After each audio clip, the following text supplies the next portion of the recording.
What's happening, weirdos? I am so very glad you're here. This is Gareth Reynolds. He's so funny, and we have the absolute best time together ever recorded. We laugh so much, and we actually made a shirt from this episode. You can see it on PeteHolmes.com. You'll know it when you hear it. I'm pretty sure we say we have to make that a shirt, and we laugh about it probably 75 times. So if you want that shirt, go to PeteHolmes.com. We haven't done a shirt in a really long time, but Gareth is just that funny. We had to do it. I haven't laughed this hard in a long time, and I'm so glad you're here to share.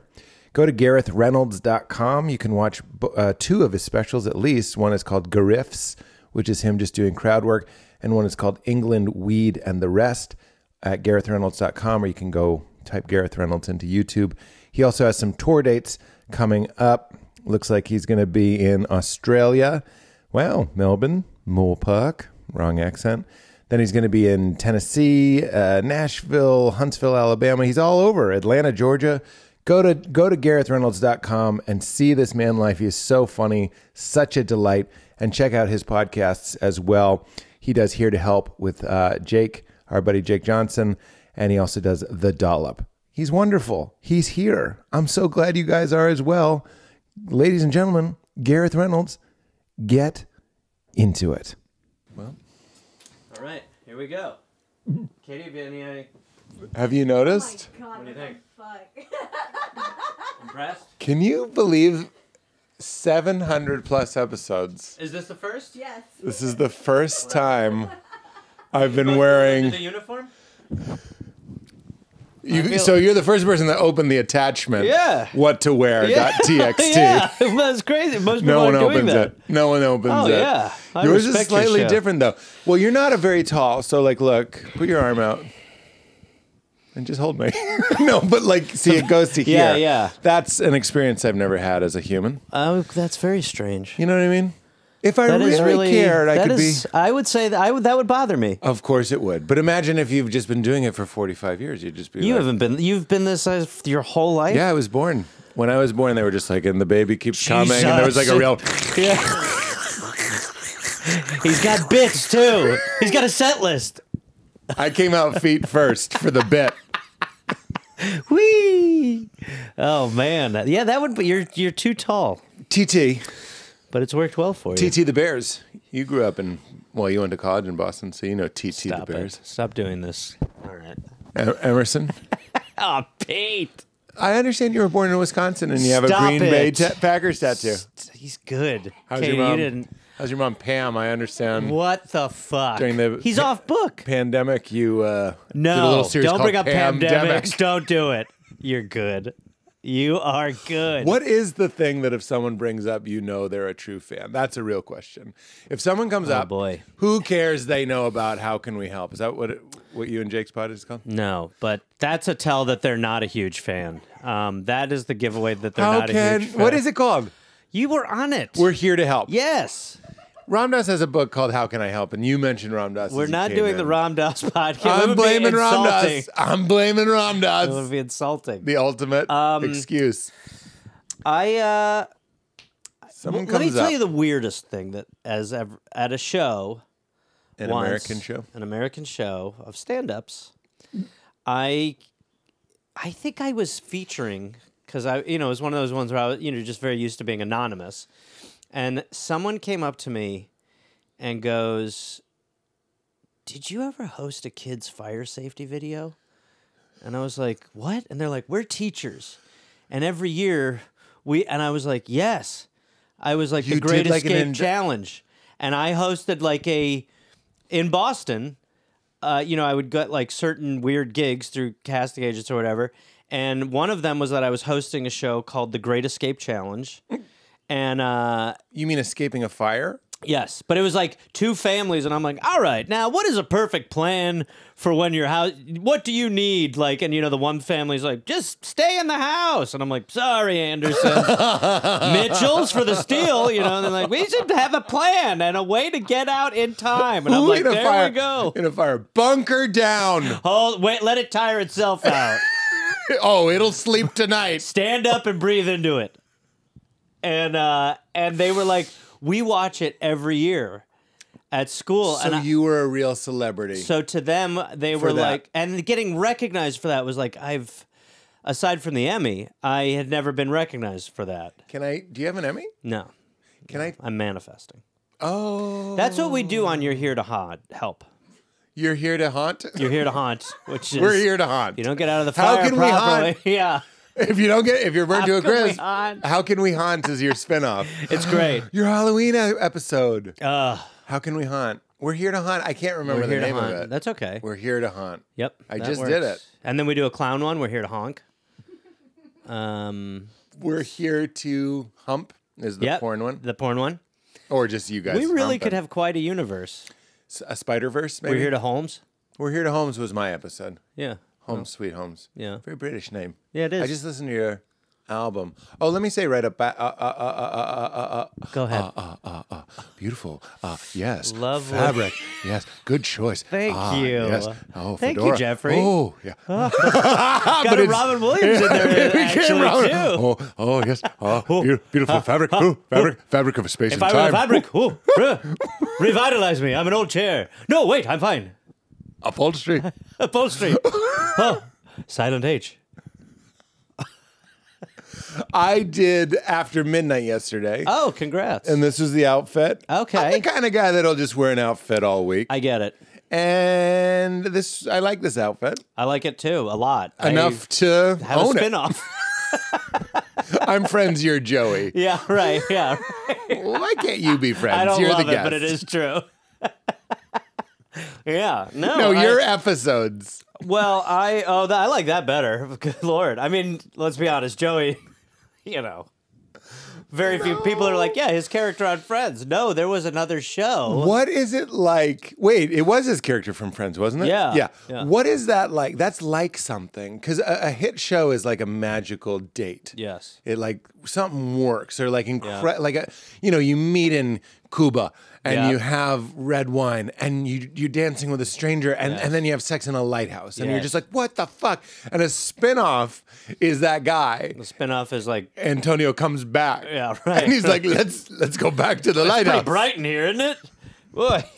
How old are you again?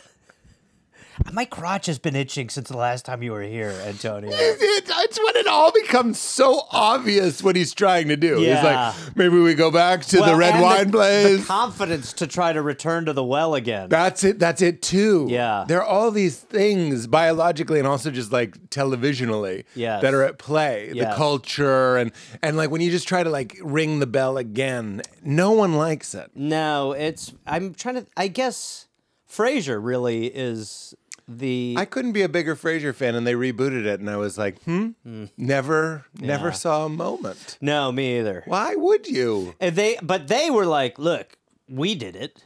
We can reboot. The confidence to go again makes sense. Because they were Antonio who showed up and had another lighthouse dalliance. Wait, help me out. You mean because it was Cheers? To Frasier. But that's not wait, it is. What? That's another Antonio Lighthouse shag. Yes. Yeah, they fucked you He twice. had a different outfit, and maybe it was by the beach instead of the lighthouse itself. Yeah, but as soon as you're like, I don't know about this, they're like, how about John Mahoney? Yeah, and you're like, right. okay. All right, and then they're I like, like it, how about yeah. a psychic nanny? And then they slowly turn the volume down on her psychicness. Yes. Didn't care for that. That is Keep a fun. the I didn't psychic. realize that was a thing. Psychic. Season 8, she's not psychic anymore. Sidekick. Yes. Keep the psychic A sidekick. sidekick. A psychic sidekick. Yeah, a side that's sick. probably why they had A to sidekick. stop it. Psychic. You said Sidekick. it. A sidekick. I do a lot of Frasier stuff. Do you love Frasier? In stand-up, I do a lot of fire safety and a lot of Frasier. I was also going to say, so at After Midnight, Yeah. me and Gillian Jacobs both wore this outfit. So there's a lady version of this Whoa. outfit, and they made me change. And they gave me like a version of this, but it was almost like army fatigues, and I really I felt like that for you. I didn't like it either. I felt like I was traveling back in time to warn Sarah Connor like- that a robot was after her. Like, I really, that. what year? 12th May, Thursday. Wait, so you wore this on the show, and No, they changed. made. I changed. So you had this was sort of burning a hole in your outfit pocket. Honestly, you know what? It was ironed.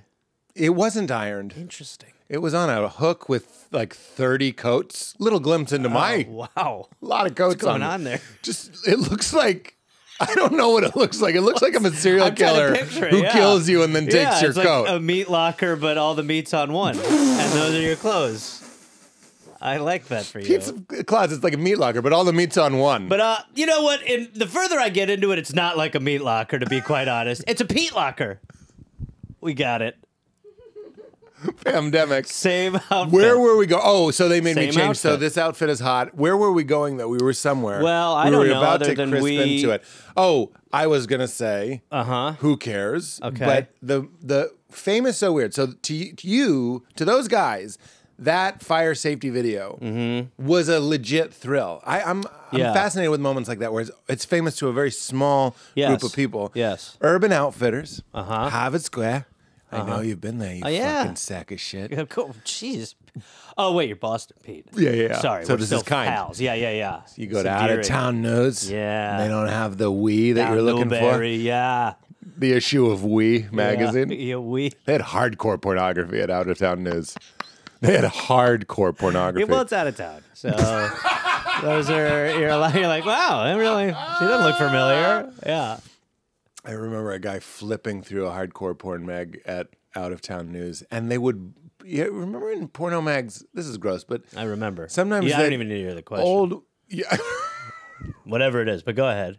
I do. I have a lot of porno mag knew. in the Yeah. 90s Oh, yeah. questions. Oh, yeah. But they'd bleep it.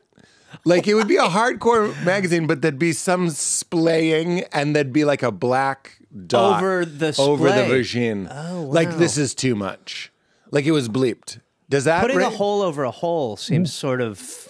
It just looked like she was eternally cosmic. Yeah, kind of like, right. Yeah. If anything, go, whoa, I'm more intrigued. What is that, God? It's gonna make me Milky Way. Oh yeah. no! Oh, I'm sorry. You can see her anus though. Okay, we're then having we're fun. back. There it is.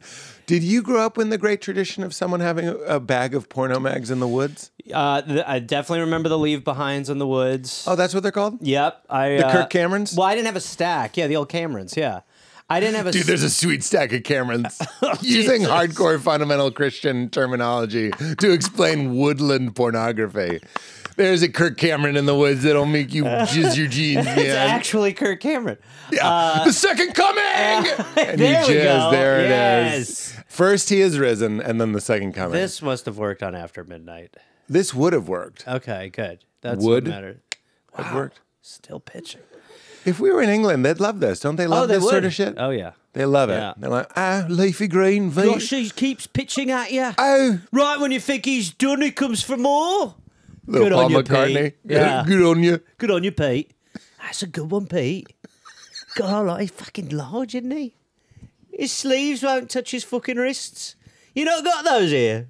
Christ. He's too gangly, isn't it? He's gangly. He's gangly. Massive. And they'd have a term for that. Yeah. Like long and airy. He's raggled. Long and airy sounds like Richard Scary. Yeah. That doesn't even mean anything. I think I meant Richard Gorey.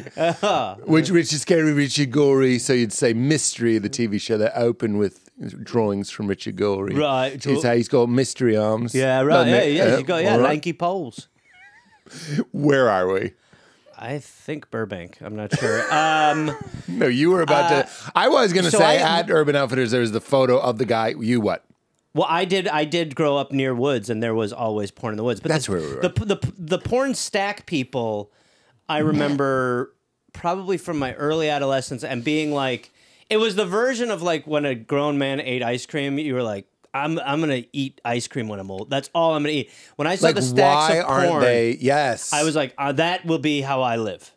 I will You live and amongst I- playboys and porn. I thought I would have like a room, wall to wall, Yeah. tapes and mags and a Yeah, private and I was even like, screen. even if my wants change, I will hold on to this want because it's important. out of respect for respect me, for me. past you. Yes. No, that's very similar. When you're a kid, you're like, I used to be like, why don't old people wear Metallica t-shirts? I was like, when Yeah, right. I'm 90, I'm Yep. going to wear a Metallica t-shirt. Yep. Now I feel like you might see that. I feel like we're the generation that when we're really fuck old, we will be like flaming lips. Yeah, 'Cause- probably. But I that think- actually kind of makes me sad. Put on a sweater. Yeah, I know you're cold, Well, I mean, I'm not a good. I really, in my day-to-day dress, it's bad. but we're wearing the same outfit. I know, but it's like I'm at a thing. Oh, this is a thing. This is a thing. So I'm excited to be here, and I'm respectful of the thing. And I'm aware that some of this will end up on Instagram. And if I could take the outfit roasting out of the equation, then we can just get to like he's. I had a few episodes where my belly was showing, and that was. But you're in pretty good shape. PGS? Yeah, pretty. Yeah, you are. I'm rated PGS. You like the backwards Gary Busey. BGB? Yeah. Yeah. What does that mean? I'm the backwards Gary Busey. Well, you know, he does those. You ever seen him do his acronyms where he'll be like, "Oh no, oh yeah," he goes the other way. Yeah, where he'll be like, he goes backwards. Yeah, no, yeah, he calls out the acronym and then he says it.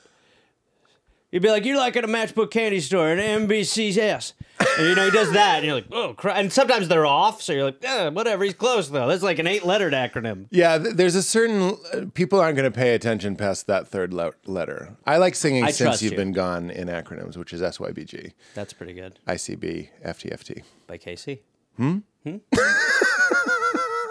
Yeah. So the stack of porno mags was a dream. And the fact that we're not wearing Flaming Lips t-shirts. Yep. And the roasting in my belly. Yep. And we're back. Yeah. I didn't mind. I mean, I'm not a comment reader. Are you a comment reader? No, less and less. But you see some sneak through. I've had a few that have been, harrowing. That have really taken a toll. And you get better at that as you go on. But there have been a couple where I'm like, I've also had people on Twitter, like, because Twitter comments are normally more about what you said versus, a clip or something. Your appearance, yeah. So, but I've had some people take a screenshot of a bad comment and gone, "Why did this guy say that?" And I'm like, "Why did you pass that information along?" I just did a corporate show, and it was rough. Yeah, of course. That didn't need to be said. Yeah.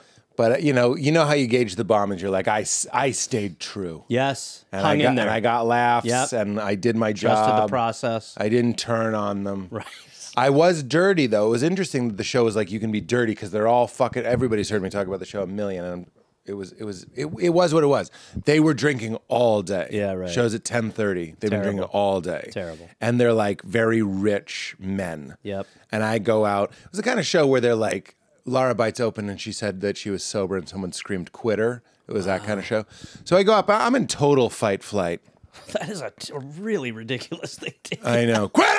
I'm like, yikes. Buddy.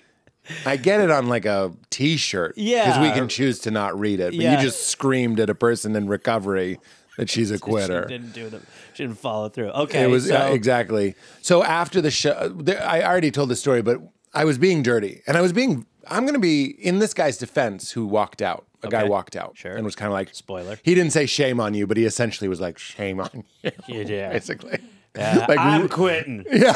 I'm out of here. I'm a quitter. He was black. He seemed blackout drunk and he was like, shame on you. And he left. In his defense, I was being very dirty. Yeah. Not super dirty, but for me, dirty. Finding I was, you know what it was? Is like, people were like kind of heckling. And I was like, why would you say that? You think someone's going to come over and suck your dick? Or like, just leave me alone. I'm just trying to do my job. Like, kind of like very sad. Like, now that I think back, I'm just kind of like. But you're going to the level where you will win, which is smart. Exactly. Yeah. Honestly, like I would love to be cool and be like, I get it, man. This isn't an ideal situation. But I talked to Laura afterwards. When you're in fight flight, it's 100% reactive mind. Yes. So what it was I took a sip of water and someone goes, how's that water? Wow, that is a crazy. And I just go, thing. I said, do you know how much courage it takes to come up here and try to entertain you guys? What do you think's going to happen? Someone's going to come over and suck your dick because you yelled at. So then this guy walks out.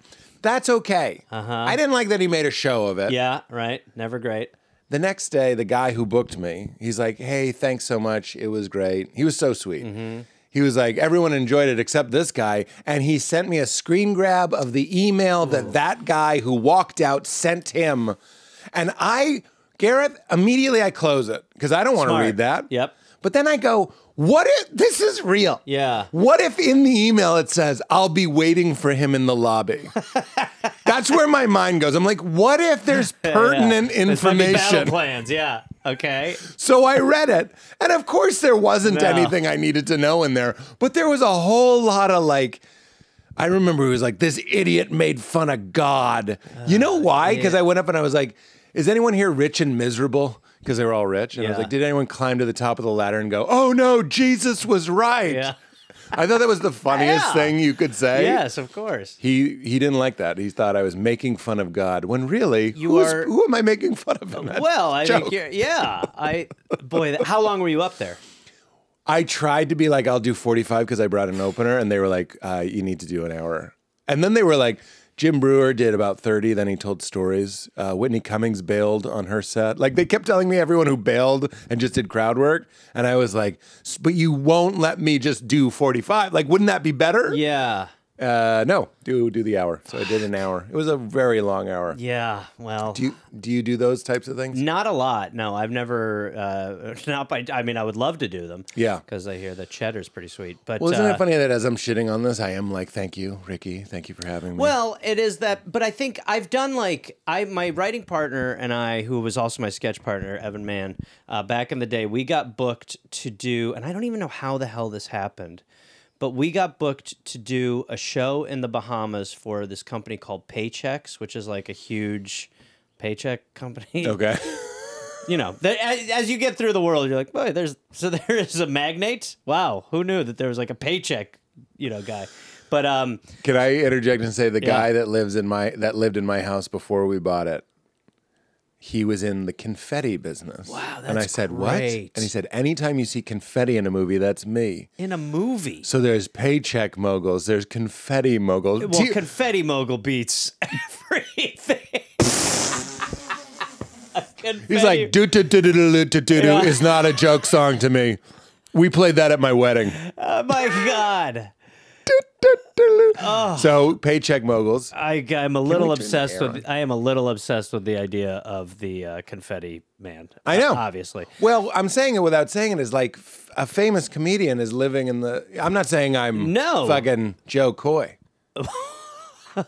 I don't know why I threw Joe under the bus. Yeah. I do the Irvine Improv, and they're like, Joe Coy was just here. He sold out 28 shows. And I'm like, I struggled to sell one. Like I told the guy, fuck me. So we go there, we do this show, and they want us there for like 3 days, and they want us to it is very much a corporate event. So we were having fun in the Bahamas. We were at, what's it called? The... Sandals? Yeah, it's like a sandals, but it's like... Oh, thongs. Thongs, that's the one. The British sandals? We were at thongs, British sandals, where, a lot of moles. And so we were there, doing some stuff all week, but then it came time for the show, and we were supposed to host a company talent show. No, it was like you weren't. 1,000 people, yes. No, you weren't. And so, and I think it was that the people were going to do stand-up. So it was like a company stand-up show. So we were I had not done stand-up at this point. I was probably mid to late 20s. And so we were we just needed certain bits, and we had some sketch bits that we'd worked over the years, but it was for 1,000 people. And when we got there, it was a real fucking event. And the woman was like, we were going to book the B-52s. And then we went with you, and we were both like, what? We were like, that is who? Why were those the two finalists? We were both like, the B-52s. As the show was approaching, we were dreading it. We knew it was going to suck. We were working on our bits that day, and we were both going, this. It was great to have another person in it with you. I was just going to say, is it worse having the other person? It's got to be better. It's got to be better. It's better because we were like, I'll hold you through this nightmare. Right. And it was a nightmare. Yep. And so they told us the B-52s. But they had to be funny. B-52s. Well, yeah. I mean, I was like, that's... First of all, I was like, this was a budgetary decision, without question. Oh, taking you over the twos? Yes, absolutely. Us over the T's. Yeah. And so we had the opening joke we had was something we'd done on stage before where... he just slapped me a ridiculous amount of times. In the face? In the face. And it's one of those ones that starts off a little funny, and then by probably the 8th slap is kind of not funny, but by slap 15 is funny. Yeah. And I would kind of I would go enough. But it was so we were like, that's a winner. So we decided we'd do a couple little company jokes, and then we'd get into the slap one. And by slap 8, it wasn't funny, but normally it was funny. By slap 13, it was not funny as expected. But then by like slap 18, it wasn't getting funny. It was like getting worse every slap. And so my face is starting to hurt, but I'm also like, at some point, this has to start, like, pardon the pun, hitting. Like, at some point, some people will cave and be like, there is comedy in here. Even if they're like, it's horrifying, but it's also, wow, this guy is this guy's like David Blaine face. Like, how is he doing it? He got Blaine face. He's got Blaine face. And I mean, I'm not kidding. We probably went to like slap 25 before I was like, we're not winning here. And I called it and I was like, enough. But wait, did you have a safe word? Like, no joke. Do you have like a real way to say stop? The thing was that at some point during the slapping, I go, oh, no, I stopped it. Yeah. So it was in my control to at some point be like, enough. He's just going to keep teeing off on me until I call it. And we would slow him down a little. So we were really selling it.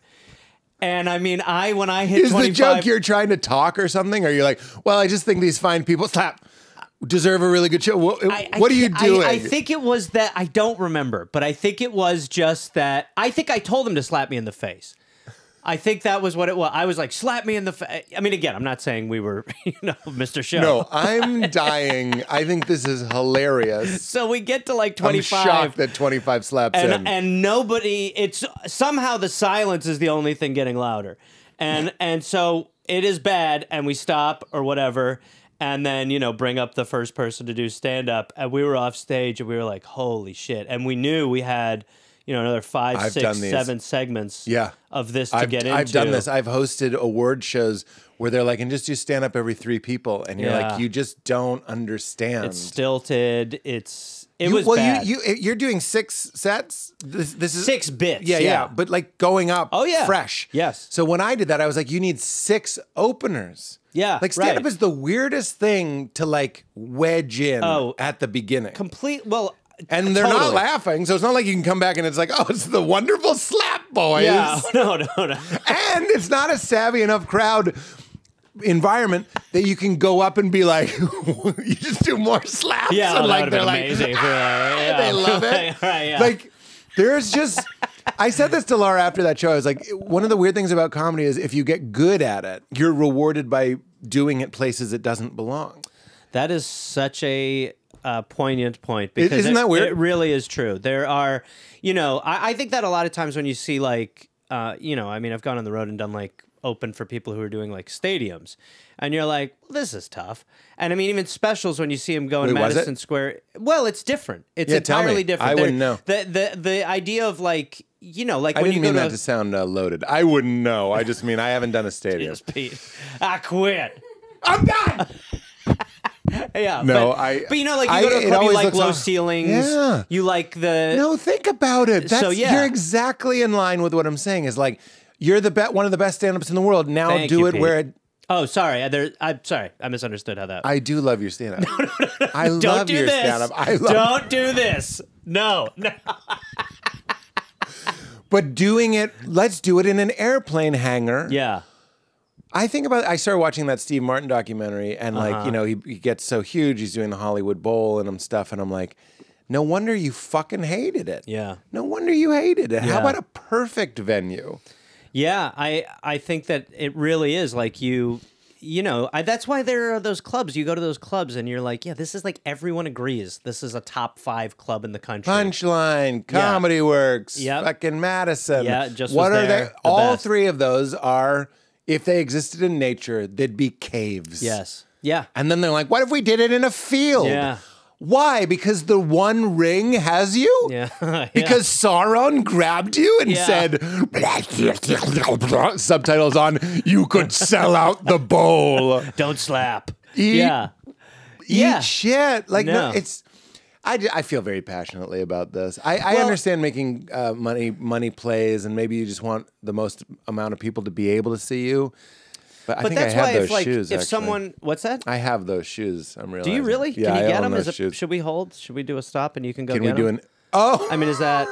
I thought you meant. Well, you could be very identical. I'm wearing my sleepy. What are those? Sleepy bags. Good Lord! Wonk. Thank you for doing this. Look at my big dumb What if I discovered this was my fetish?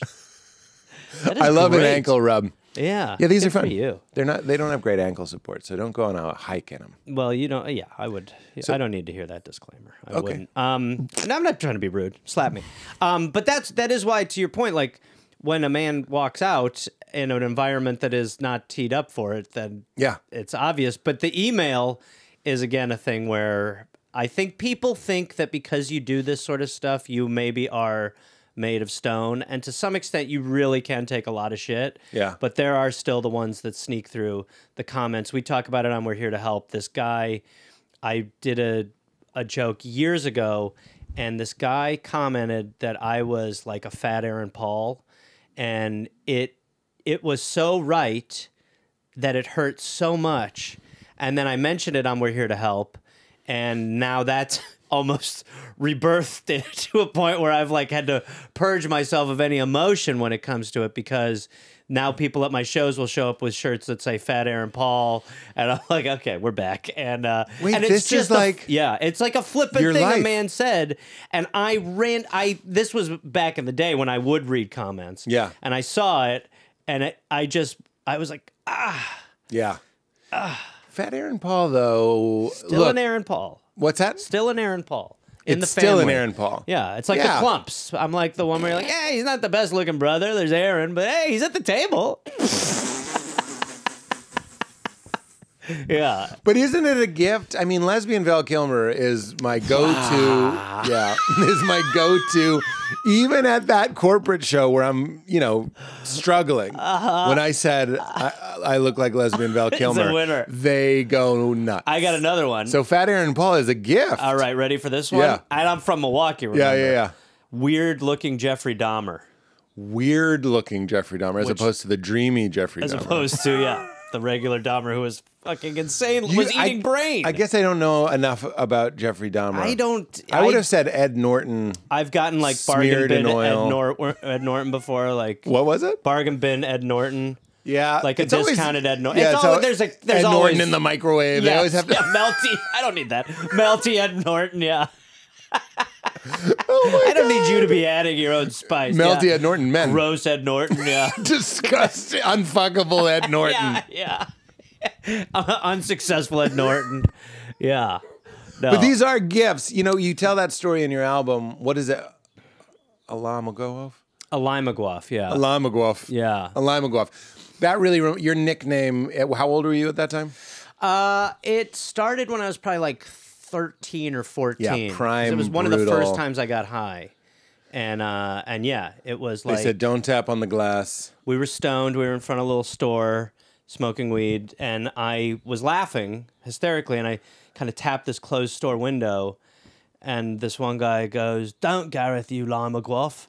And I go, "Don't call me a lima guaf," and everyone's just laughing. And I really, for years, thought I just had amazing timing. I was like, I just timed how I said, I'm just funny. I was just like, I'm a funny guy. Don't call me Lima Guap. Yeah. Dude. Yeah, and then I'd go to parties when I go to England, and like, my friends would be like, Lama Guaf, and I'd be like, we're back, baby. But still, I was like, man, I nailed that joke. And then it was like, but I always was like, in the back of my mind, I was like, I really added nothing to, I just said, don't call me the thing he called me. Yeah. And then at the party, this one guy was like, oh, Lima Guaf. And I was like, he was there that night. So I go, why did that stick, do you think? Yeah. And he was like, because you hit the window and Richard said, don't, Gareth, the alarm will go off. And you said, don't call me a lima guaf. And I went, that's an interesting bit of insight into this moment, isn't it? That makes a lot more sense. So, right. So that Lima guaf's not a term. Okay. That is interesting. everyone who listens to the show knows I'm going to say at that same age they called me Pet F they called me Biter Shaft. They tried to shave the word Pete in the back of my head. Sure. And I've told this before, but Justine, my hairdresser, also my mom's hairdresser. Wow. I was like, can you write Pete in the back of my head? Cause like Vanilla Ice and all this stuff. And she's like, I'm golden done. era. I'm done. I nailed it. Like she had never done anything like that before in her life. Uh-huh. Then she turns me around and I'm like, I think you forgot the second E. Like she just wrote Pet. The spacing, it's centered. It was perfect. If I said write Pet, Oh boy. Pet is a word. It's like an S&M. Oh, yeah. No, it's not. Like, yeah, they made me do this at an orgy. No, you It would was end up on weird like a thing. right-wing Facebook of like, see? This is why you can't do drag time story time. Look at him. Look at Pitt. This is the guy we have entertaining our children. Pat Holmes. Oh, Pitt Holmes. So I asked her to squeeze in the second E, obviously. We had a What'd real she go moment with? of She just went panic. with a off-center? Or she do the little carrot with the E? Oh, I'll draw it. I'm excited. So Yeah, this is my head. We have to have the... Boy, if ever there's a time to really... That's like when a surgeon's like, the right arm, right? Like, just do the last... let's be extra safe. Wow, it really is. So this is Pat. That's what she revealed. And was like, we did it. And then I was like, that's not it. And she went, oh, don't worry. And I swear to God, this is what she did. Oh, my God. So she couldn't get the definition to have the bottom part. so it looked like it said pet F. And you know what? As I'm saying this, I'm realizing how right they were to call me pet F. I mean, I literally had a label. I really can't get Shave over it off. Shave my head. Yeah, but also, let's be honest to Jasmine. Was it Jasmine? Justine. It really is. Look, it's pressure. That's a pressure moment. This is a very specific request, but you get one take at this. It's like this is the big explosion on set. That's right. That's right. Yep. Let's be thorough. Yep. Let's double check. And she sort of, blew it. Yeah, it's not too late to bring it back, I'd say. Do it? Yeah. Write Pete in the back of my It might head? be fun. Redeem Vanilla it? Ice has never been hotter. Yeah. But they also called me biter shaft. Everybody knows this because when we learned the shaft of the penis, Yep. and then they called me biter shaft. So anyway, Limaguoff. Thank you for Not as you're bad. addressing me, right? So Limaguoff. Yes, continue. Limaguoff's here. Fat Aaron Paul's the book. Limaguoff's here. We're so excited. The host of How Are You in Need of Us? The host of the Limaguoff. We're here to ghoul. We're here to cool. New book, Fat Aaron Paul. Limaguoff joins me. Fap. Fap is here. Fat Aaron Paul. Limaguoff in the flesh. Fap is also tough. Fap. I know. We see- call you Fap. I can see that. Back to that porn in the woods. You know, Pete, this is the only show Limaguoff will do. And there's a reason. I respect it. I also I thought your album is incredible. It's called thanks. England Weed and the Rest. England Weed and the Rest. Yeah. Thank you, Pete. I say this a lot, but well, to be fair, a lot of times I'll put on somebody's stuff just to get a taste. Yeah. And I listened to the whole thing. Is that right? And I loved it. Oh, that's so nice. I loved every moment. You're really, really talented. Oh, Pete. Really in the mom. Well, thank you. And great at the crowdy. Yep, there's a change up, yeah. Not easy to do with the crowdy. No, it's no, that means a lot, truly, and I won't I'm not going to throw us into a 69 while you're biting the shaft, but it means a lot because truly you are Just tell me when your lima going off. Okay, when your lima going Tell off. me when your lima go off. That's good too. Because I have loved your work for so long. So truly. So, sing like Bill Murray. I really appreciate it. But to stay on you. Better. That's better for me. It's better. It's better. I don't want to go beat by beat, but there are some topics that you cover in the record that are worth circling back Also to. available on YouTube. Is it on YouTube? There's a visual, yeah. Oh, I didn't know that. Yeah. Oh, wonderful. Yeah, so you can go anywhere. I wish I had. You shared bath water. Is that real? Yeah, and that's what real. are they doing? Is this like well, it's England, so it's not Depression era. Like, what is this? Tell the people. Okay, so essentially, the lead-in is something along the lines of, when you grow up thinking something's normal, and then you get older and you go, boy, that is not like a universal thing. That is specific to my family. Like, there was, as I kind of opened it up when I went on tour to ask people about things, there was this guy who revealed that his family invented a birthday chicken, which he thought was normal. Which he thought was Birthday normal. chicken. When you said birthday chicken on the record, I just started dying laughing. It's absurd. Especially when a comedian who does crowd work is telling you a story about previous crowd work, you just know it's going to be fantastic. And this guy was raised to believe that he got gifts from his friends and family and one gift. What do you say, from a magical fowl? Yeah, from some mythical magical fowl called the birthday chicken. And so, and his family, like, and so, yes, to your point, there was a show where I'm like, does anyone have anything like that? And this guy, as I say it's true, he just goes, I got one birthday chicken. And everyone was like, what?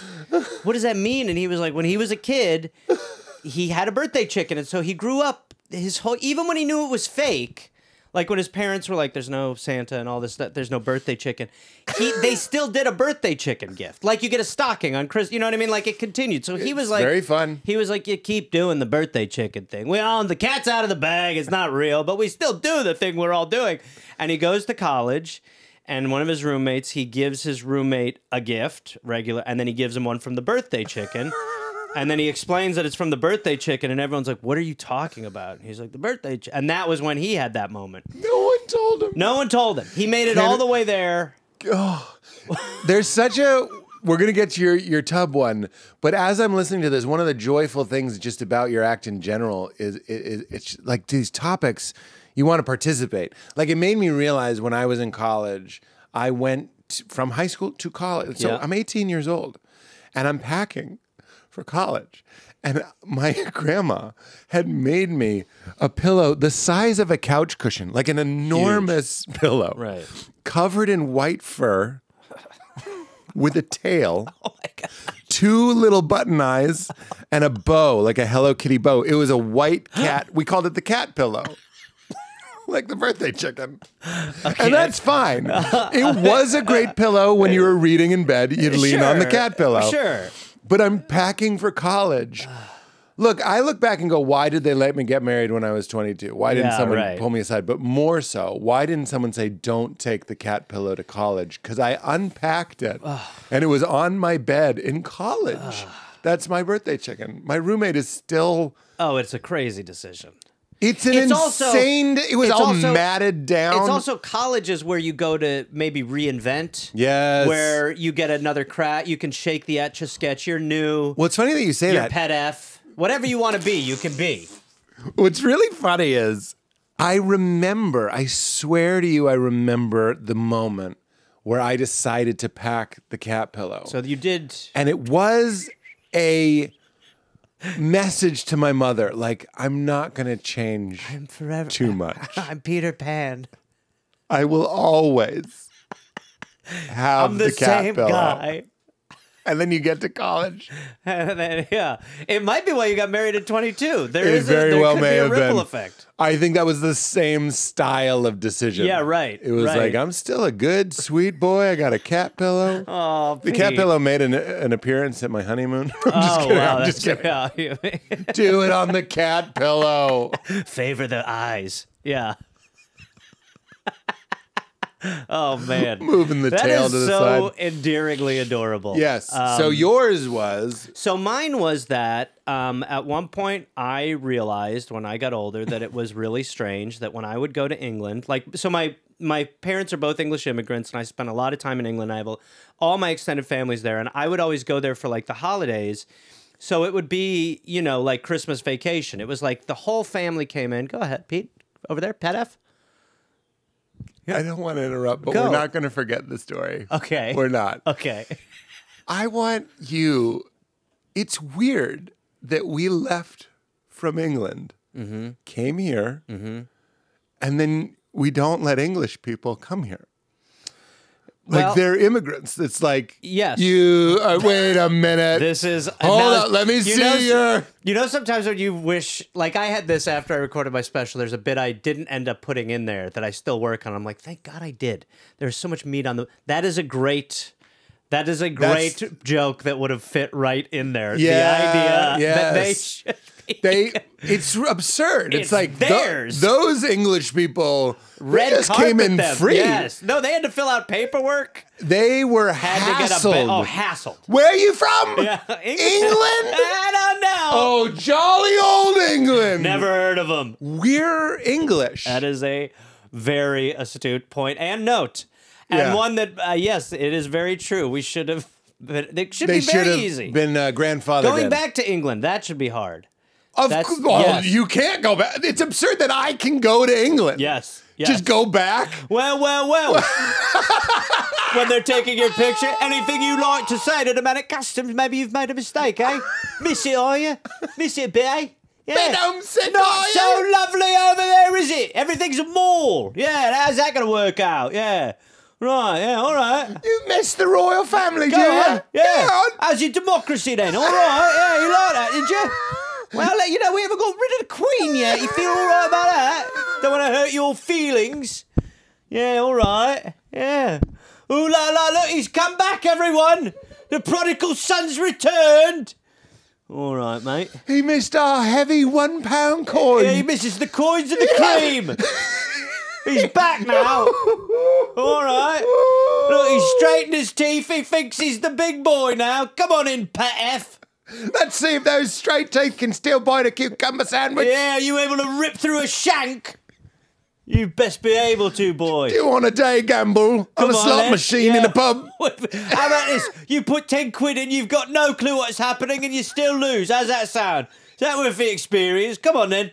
Get in here. Look at him. Tail between his caterpillar legs. Look at the little boy back. Look, I'm going to say it. I'm glad I interrupted. I'm so happy to be sponsored by our newest Pete's Pick, which has absolutely hands down changed my life by making my sleep so much better. I slept with it last night because I've slept with it every night. It's hostage tape. It's mouth tape. If you're anything like me, I get it. If you are hesitant at the idea of mouth tape, it seems crazy to put a piece of tape over your mouth to help you sleep, even if breathing through your nose means up to 20% more oxygen, even if mouth tape reduces your risk of sleep apnea, even if it helps with snoring, in my case, eliminating it entirely, even if it helps with oral hygiene and bad breath. If you're still worried, like me, I was worried I was going to put it on and I would be able... I'd feel suffocated. I would be backed up. I'd have a hard time breathing, but boom, the opposite is true. It's like flipping a switch. You close the mouth, the brain immediately gets the message, that's shut. That road is shut. Go to the nose. Let's get more oxygen. Let's sleep more deeply. It didn't feel claustrophobic. It was the opposite. I breathed easy and clean and free all night and felt fantastic in the morning and had those dreams, those like Dune epic dreams that you only get when you get REM sleep, when you're really, really deep. So I woke up from a night of dreams, and that is how I knew, wow, this put me deep and I felt fantastic. I'm never going back. I'm never going back. I've absolutely changed my life. One night with hostage tape and I am booked. I've tried another brand of mouth tape in the past. It smelled like super glue. It kept me awake. I hated it. I took it off immediately and it hurt to take it off. Hostage tape is not like that. It doesn't smell bad and it goes on and stays on, but they figured out the perfect amount of adhesive so it comes off easily. Even in the times when I've had to take it off, say something to my daughter, then put it back on, it still stays on. It comes off easy. They have nailed it. That is why they are the official sleep and breathing aid of the UFC, and you can try it. We have a special offer for weirdos. I want you to try it. I want you to be sleeping better and feeling better. You can try it for free. You just pay $8.95 shipping and handling. You'll get a free sample pack and sleep better tonight at hostagetape.com/weird. $8.95 shipping and handling. Support your body, support your breath, support the show, support your sleep. hostagetape.com/weird. Speaking of supporting your body, we're also brought to us by our friends at ARMRA. ARMRA Colostrum. As you know, I am obsessed with strengthening my immunity system, my gut health, fueling my fitness, my endurance, my metabolism, as well as supporting my hair and my skin. But I found one product that does all of that, and it couldn't be easier. You just add it to a smoothie, you add it to water. They even have flavored ones that make it go down real easy, even though it doesn't taste like anything on its own. Colostrum. What is colostrum? It's the first nutrition we receive in life and contains all of the essential nutrients our bodies need to thrive. I'm talking about reactivating hair growth and glowing skin by reducing inflammation and puffiness in your face, as well as stimulating stem cells. What? and producing collagen to increase elasticity. Talking about igniting your metabolism and fortifying gut health so you feel less bloated. That one I noticed immediately, and that is why I absolutely take it several times a day. Feeling lighter and replenishing your microbiome, stabilizing blood sugar, and accelerating fat burning. What?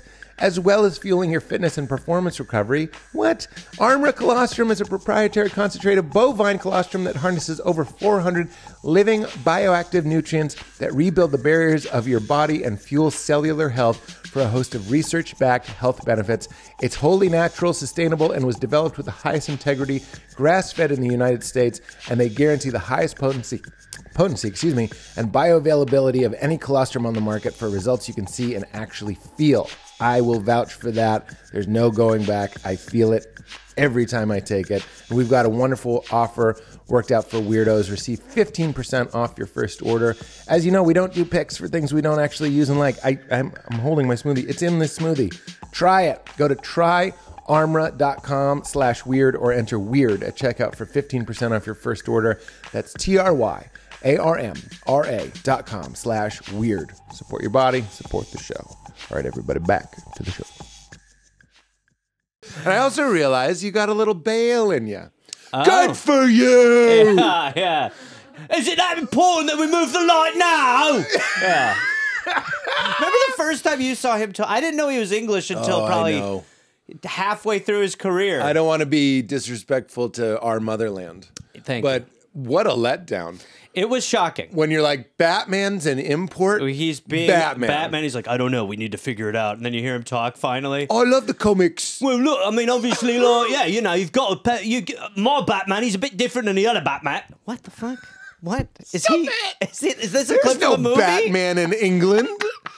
Look, our cops have guns, and then there's Batman who doesn't have a gun. Yes. If your cops don't have guns, your Batman has to have less than no guns. Yes. Which means British Batman has to have his arms tied behind his back. He's like, I don't hit. All right, I've got to give the children sweets. That'll fault the Joker. I don't whistle. I don't blow a whistle. It's my code. I don't whistle. It has to be British. It's my code because my parents were whistled at. British Batman. I'm fighting a war on natural causes. That's what took Mum and Dad out. Every year I return to their grave. This is a unique story. That's my origin. I was an orphan of regular means. you know, in my 40s. Yeah, my 40s. They died peaceful in their sleep. Bit of a struggle at the end for Mum, but you know, she went. And now I'm out against Medicaid or whatever they have. Yeah. Whatever they have. People need to get blood tests every year. It's a silent killer. The battle I've waged. That's my Joker. That's it. And it's no joke. And by the way, there's no Joker over here. He hosts a Saturday morning show. He's well loved, actually. Yeah, a bit of a clown, honestly. Not bad. Don't hate him. Look, there's some friction. I don't love being one-on-one with the guy. But yeah, crime-wise, no, he's not doing much. He steals a lolly every now and then. British Joker just hosts a kid's show. Good morning. He's pretty good, honestly. My kids love it, yeah. What can I say? I'm a fan from away. British people have a lot more, like, to be honest. Yeah, to be fair. Full disclosure. Yeah. Well told. Frankly. It's like nothing's really being said. They're just saying yes or no. Yeah. It's like, do you want this? Well, truth be told, wouldn't mind a bit of a toffee, would I? Honestly, toffee be all right. I drooled. That's great. I drooled. Oh, that's great. In America, you want a toffee? Yeah. British. Well, truth be told, in all honesty, a Give toffee. me the whole bag. Well, if you can, I mean, frankly, if you can spare it, I'd have one, yeah. Don't want to put you out. That is a diabetic Englishman who, if he doesn't get sugar, is going to pass out. He's like, wouldn't mind a toffee. Honestly, take it or leave it. But if you hand them out to everyone, I suppose I'd have one, sure. His life depended on this moment. If there's enough for everybody, I suppose I'd chew on a toffee. Give it to the children first. This man is dying. Make sure the kids have a grab first. Then, pass them around, make sure. Yeah, take two if you like, that's fine. And an American comes in on a jazzy and just eats them. Oh, fuck. Well, that's me done. Well, that's me, isn't it? That's the end of my life. Well, not to inconvenience you, I'm about to shit my pants. Well, frankly, I'm going to leave forever. Goodbye. To be quite honest, that's it for me. That was such a funny part where your grandma kept the hair from the haircuts. Oh, well, that's someone else's That's another tradition. Okay. But when you are doing the grandma dying and they want to know why she was keeping the hair, you keep going. I know I'm doing your bit to you, but it killed me. She's going, goodbye. You'll never know. Maybe I'm putting them in pillows so long. I'm leaving. Like death as leaving is a great concept. So funny. You can be so funny. Like, goodbye. I've thought about that even outside. Like I just like leaving a treasure map where there's no treasure. Like you do have an opportunity to leave behind a pretty hilarious joke. Yeah. In a safety deposit box. Yes. It's your only chance. It is a great last laugh. Or like weird final words. Weird final words. Yeah. Or like the Irish guy who got buried and he put like a voice box in his coffin where he's going like, I'm actually all right. Don't let him bury me. And the whole family's around like, oh, God.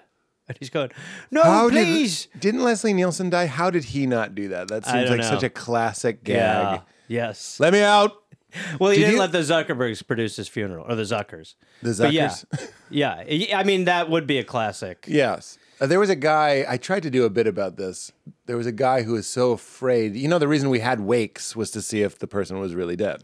That tracks. It makes perfect sense. Yes. Because back then, oh God, we don't know. Just like a muted pulse. Romeo and Juliet is just about a person who had a muted pulse, like a low pulse. And they're like, he's dead.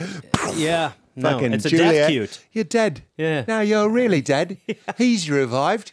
Guy kind of like aggressively telling you about Romeo and Juliet. He's kind of drunk. Yeah. No, she's dead, yeah. No, he wakes up, she's dead. She's passed. He kills himself too, doesn't he? She wakes up. Look at that. Capulets, egg on their face. Montagues. Ruined. All right. Okay. What if Shakespeare was an asshole? Asshole Shakespeare? Yeah. There's no way he was chill. Yeah. Okay. Where were we? The grandma hair. Oh, yeah. And leaving as a... Oh, the bit was he got buried with a phone. Because he was like, install a phone, and if I wake up in my coffin, I'll pick up the phone and call someone. Oh, that's a good one. And like then I was like... The old A&W. I like that. The what? The old A&W, where you had the phone at the restaurant. You never went to A&W. That used to be... Yeah, you used to order by picking up a phone. At the booth? Yes. Can I say? Love that. Yes, as a child, I was like, we're doing business. We need 2 hot dogs. And for God's sake, get some root beer floats over here. We're dying. Yeah, it was like the best. The brown crayon's broken. Look, this whole thing's it's a wash. We need new mazes, more napkins, and more chili dogs. And hurry up! You got it under your chin while you're drawing. Look, these chili fries have no chili. Look, this maze isn't going to solve itself. I got to go, Tom. This is crazy. It's my busy time. Kids want to be busy. Yes. Swamped. I tried to do a bit about this too, where I was like, when you're like late for a flight, like sometimes I'll be leaving the house and Val's like, can you just, and I'm like, I can't, I gotta go. I gotta go sit in the sky. I'm on a plane. Yeah. It leaves. And I'm like, you're stressed, but like, don't you love it? Yeah. Don't you love it? Yes. Because you're like, I can't. No. I'm on the 11. You have no choice. I'm on the 11 to San Francisco, baby. I can't. Well, how we great love is it when we can't. How great is it too when you have that to some extent, and then you're on a plane, and then it's pure nothing. Ugh. Where you're like, I don't like flying, and I try to do it less and less. But like, I'm going to Australia in a couple weeks, and that flight is brutal. Yeah. But you are fully like, that's it. That's it. I'm a man at peace to some extent. I couldn't agree more. I don't want cell service on the plane. The people that are getting the Wi-Fi on their phone and ripping through texts, I'm like, it's actually nice when you land. To get go, a few. Oh, there's some stuff. You ever been on a 6-hour flight, turn off airplane mode, no texts? It's actually gutting. It's gutting. And you're going like... It's gutting. Was it not connecting to... Yeah. There's a problem with the 5G. Reboot it. How about this? I one time... It's got to be SOS only. Come on. What's going on here? It's got the weird satellite. No G. Come on. I left my phone at home once. Believe it or not. Phone alone? Phone alone. We've heard it. I killed a man with a paint can for no reason. You did what? In his house. You killed a what? A man with a paint can. That Phone alone. Every prank is mortal. Oh, yes. The bricks. He's throwing bricks from the top of a brownstone and like your slap bet, hitting the curly Ryan Stiles type over and over and over in the face. The burns. We're talking like there was I forget who did it. at one point read an actual doctor going through every one of the things he did. Oh my God. And he was like, again, cranial fracture. We are talking about a man, you're like, this is a man who won't remember his family. This man is dead. This man is dead by now. And he falls through the ground and lands square on his back on a concrete basement. Yes. And then he spits out feathers like, I'm like, because his skull 4th degree burns and he's like, I recall very vividly being around that age, and there was a kid, Chaz Crosby, running at full speed, and I just thought it would be hilarious to trip him, and I did. And Chaz went flying, and of course he wounded himself greatly, skinning everything that bends, and then he cried, and I felt horrible. Yeah. And also like, then what was all that about? It's strange. That's not... I thought I was Kevin McAllister. Yeah, you were like, Chaz. In my mind, he would trip. He would trip. Yep. Fall. Yep. Then everyone would hoist me on their shoulders and go, "You've done it." Pat F. Fighter Chef. We love you both. Both names. I was so confused and betrayed. It was a loss of innocence. No, we all wasn't it? learned. Well, a lot of us moved to Hollywood to learn that it's a lot of fakery, but you Phony got baloney. you got the. Like the episode of Family Guy where Stewie goes to the Teletubbies set. Did you see that one? No. I actually really like that one. I say actually meaning like it worked on me emotionally. Right. That he visits the set of the Teletubbies and he sees them like smoking with their heads off. And I'm like, yeah. There is no birthday chicken, is there? There's no birthday chicken. Shit. And We're back good work. We're back to bathtub. So, okay, so the birthday chicken, right? And then my family... When I would go to England, they would make us share bathwater. I'm pre-dead. And I'm pre-approved. And it was I'm not talking about like, hey, they took a bath, you guys go, which is gross. But it was genuinely like 6, 7 people deep. And because my cousin and I were the same age, but young, too young to know that this was crazy, by the time we got to it, it was crazy. They would give us they would let us warm it up a little bit, like you'd get a repair, but then you'd be going in there, and I mean, I vividly remember. Of course you do, because this is trauma. Yeah, I vividly remember through the I help can't of delete the hypnosis, memory. Yes, getting like a pube knuckle and being like, oh, that's weird, like grown man hairs.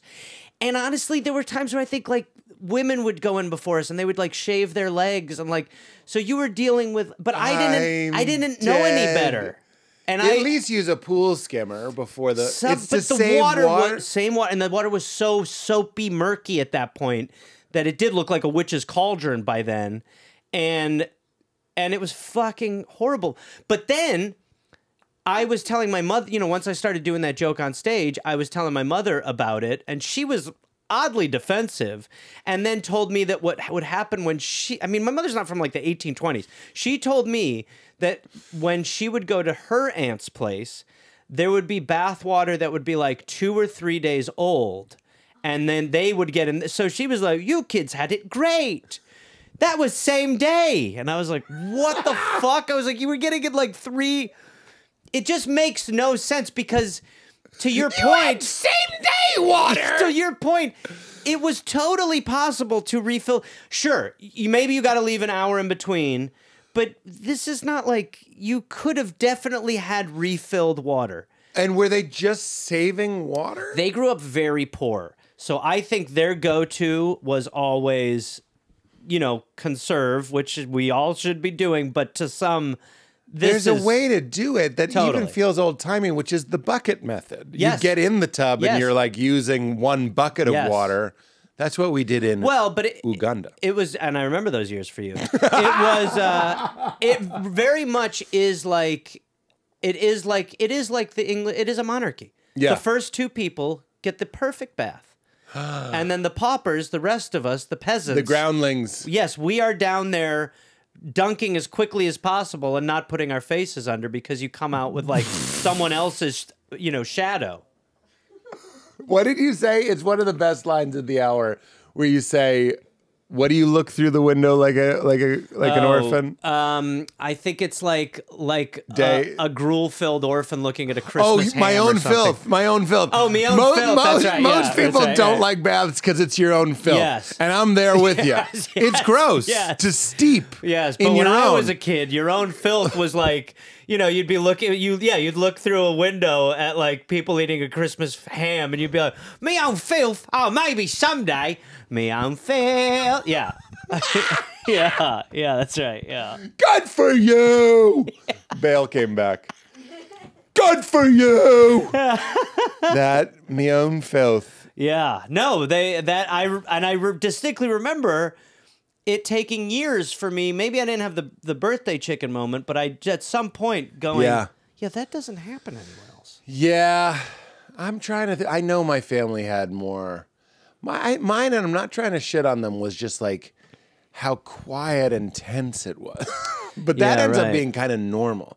Again, I was watching that Steve Martin documentary, and it was like, Yeah, I it wanna was watch that. silent at our dinner table. Yeah. And I was like, yeah, that was like a let's get through this kind of quiet. It was risky to talk. And again, with full compassion, but for people that just really struggled Yeah. communicating. So it Interesting. was like better to just be like, let's just kind of get through this. Do you think that I mean, like, because I had an older brother, but I still very much was like a latchkey kid. So yeah, there's tons of time alone with my thoughts. Yeah. Do you? That I'm the must same. have. I Yeah, have that an older must brother, have given but- you. Yeah. Go ahead. I was just going to relate and say I sort of felt like an only child. Yeah. And my brother would confirm that. He's like, we're close now, and he's like, I'm sorry I wasn't around. Yeah. So I feel like I was an only What's child. the age difference? It's only 2 years. Yeah. See, my brother and I were 12. 12 years? 12 years. So he was like, That's getting really... DUIs when I was like, they're called Legos, and like so that was part of it. But yeah, I think it did it. It made you. It kind of was like torturous as a child in a weird way, but it made your wheels were always turning. I'm going to say, look, we're going to... If you join me, we're both going to sound like old farties. Good. But I'm just like, I'm good. Boredom. Yeah, right. We would get tape recorders and make radio Yes. shows, and I would do stop motion Totally. with the family camcorder. Yep. I'd get a smoke bomb and put it in my GI Joes. It was like an event because I only had Yes. one smoke bomb. So and I'd film it. So and you were on set like, we got one take at that, this. exactly. Cobra, look, hit your marks from the top. I know you guys are ne'er-do-wells, but this is a live Bob. I know you guys are thinking I'm doing this a lot. We get one take, okay? Oh my God. But yeah, you had boredom the was the right. best. And then I guess like now I definitely also, I wonder if you do, like, I definitely make sure to have boredom to Days. let. Yes. I think it's one of the great. We could be on one of those motivational YouTube channels right now. Yeah. Because I think, I can see the thumbnail already. The life hack of boredom. But it's Totally, true. If yeah. I go on Tuesday, I'm going to turn my phone off and not work on anything. That is the glorious Thoughts. back of envelope writing Yep. day. Because when you tell your brain you don't have to work, the unconscious gets to run free. Yep. And like you think you're doing nothing. But like how many times have you been playing a video game or watching a movie or going on a walk or something and you pause it and you write down the thing? Yeah. And I'm like, it's such a pleasure, but we think yeah. we have to be grinding it. Like rise and grind is, I've always seen rise and grind, and I'm like, what? Flow. Yeah. Get in a rhythm. Be natural, Yeah. if that makes sense. Like find the space that exists in the universe that you just kind of seep into and naturally come out the other end. Not rise and grind. You know what rise and grind is? Those are guys that network. You know what I Yeah. mean? And they're just like, "Whoa, Gareth, so you have a podcast? Let me ask you something, Gareth. Who books that?" And it's just like It is everyone knows what capitalist you're doing. Brain Yes. power almost, where it's like, but I think there is very much that idea. Like I have that in the night a lot too. Me too. Where my brain will start to solve a puzzle where I'm like, not now, but then you're also like, okay, yeah. And you Yeah. will go, that's a good idea, or you have some clarity. And I think like those moments are so, even not rushing like a bit in stand up. Like there is like something to the idea of like I haven't done it in a couple months. Yeah. Let me see how my brain works on it now. Oh, the fermentation. Moving period. on from a bit that's pretty good, and then returning and going, oh, now I know it better. Or I feel have very new strongly eyes. about this. Yeah. It's like the volume, making it a volume business. Yeah. Like Taylor Swift's new record is really great. When it came out so quickly, I was a little concerned. I was like, we shouldn't be turning these things around so quickly. But she seems to be like, obviously she's like a phenom. Yeah. But like for me, yeah, you have an hour. You know what I mean? But is it time to record it? Totally. Is I it? think I remember my manager at the time asking me like how long she thought it would take me for my next hour, like 4 or 5, and I'm like, oh my god, I don't know. Yeah, I have no clue. Right. But this goes back to like the stadium. This is the problem of success is when people want that next thing and that next thing. It's the cliche. You have 15 years to make your first album and 1 year to make your second. Yeah.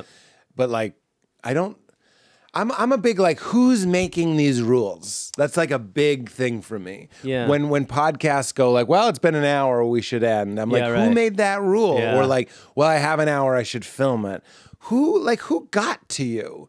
And don't you see all the stories where it gets ruined? That's what they mean when they're like money and power ruins everything. It's because if you are, and again, Taylor Swift is doing great, but she has to be on guard that like 300 people work for her, and all of them get big fat turkeys if she does a little razzle dazzle.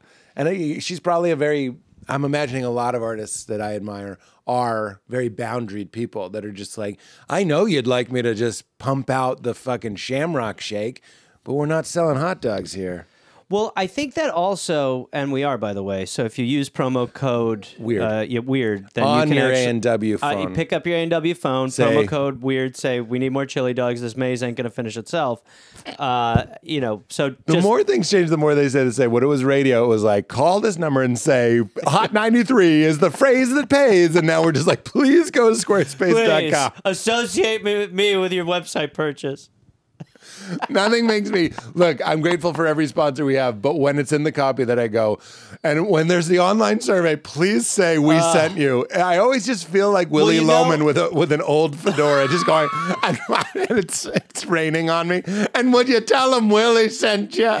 Please, a 5-star. Smash the like button, please, for the love of God. A car drives by and splashes them. Yeah. It really means a lot. If you can leave a comment and a review on iTunes, it really helps the show. I'm soaking wet, but I'm going to wipe myself with some Brooklyn and promo code weird. Tell him Willie sent you. You'd be glad you did. Please. I can offer you 10% off. You're closing the door. Wait. Please. Hold on. I needed to do another cycle. I'm sorry, Willie. I'm sorry. One more cycle, please. The numbers. Don't hit 30 forward. Apple reconfigured how it counts numbers. Please. Oh, no. Is that true? Some bullshit like that. Oh, man. But that killed me. I have been laughing for an hour.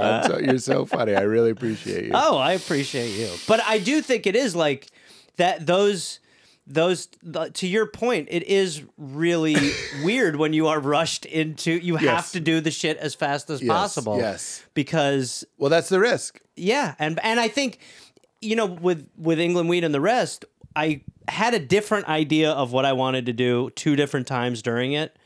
And so some of the material was actually pretty rushed. And even when I was done with it, I was like, yeah, that stuff wasn't where it could have gotten.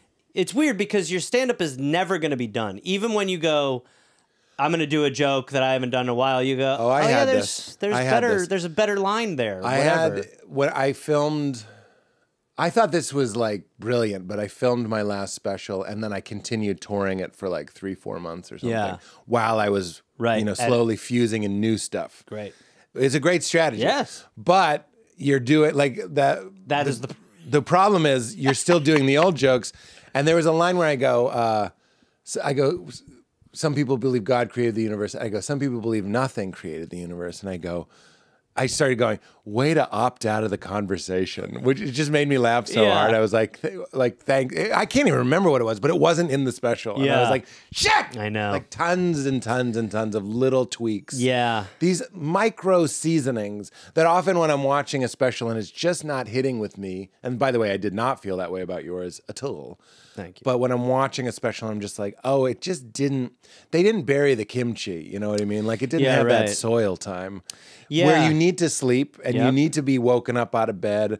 How many times a day? I text myself probably 30 times. That's an exaggeration, but like a lot. I text myself constantly. Most of my emails are to myself. Yeah. And the subject is the same. It's like so I can find all the notes and stuff. And that's.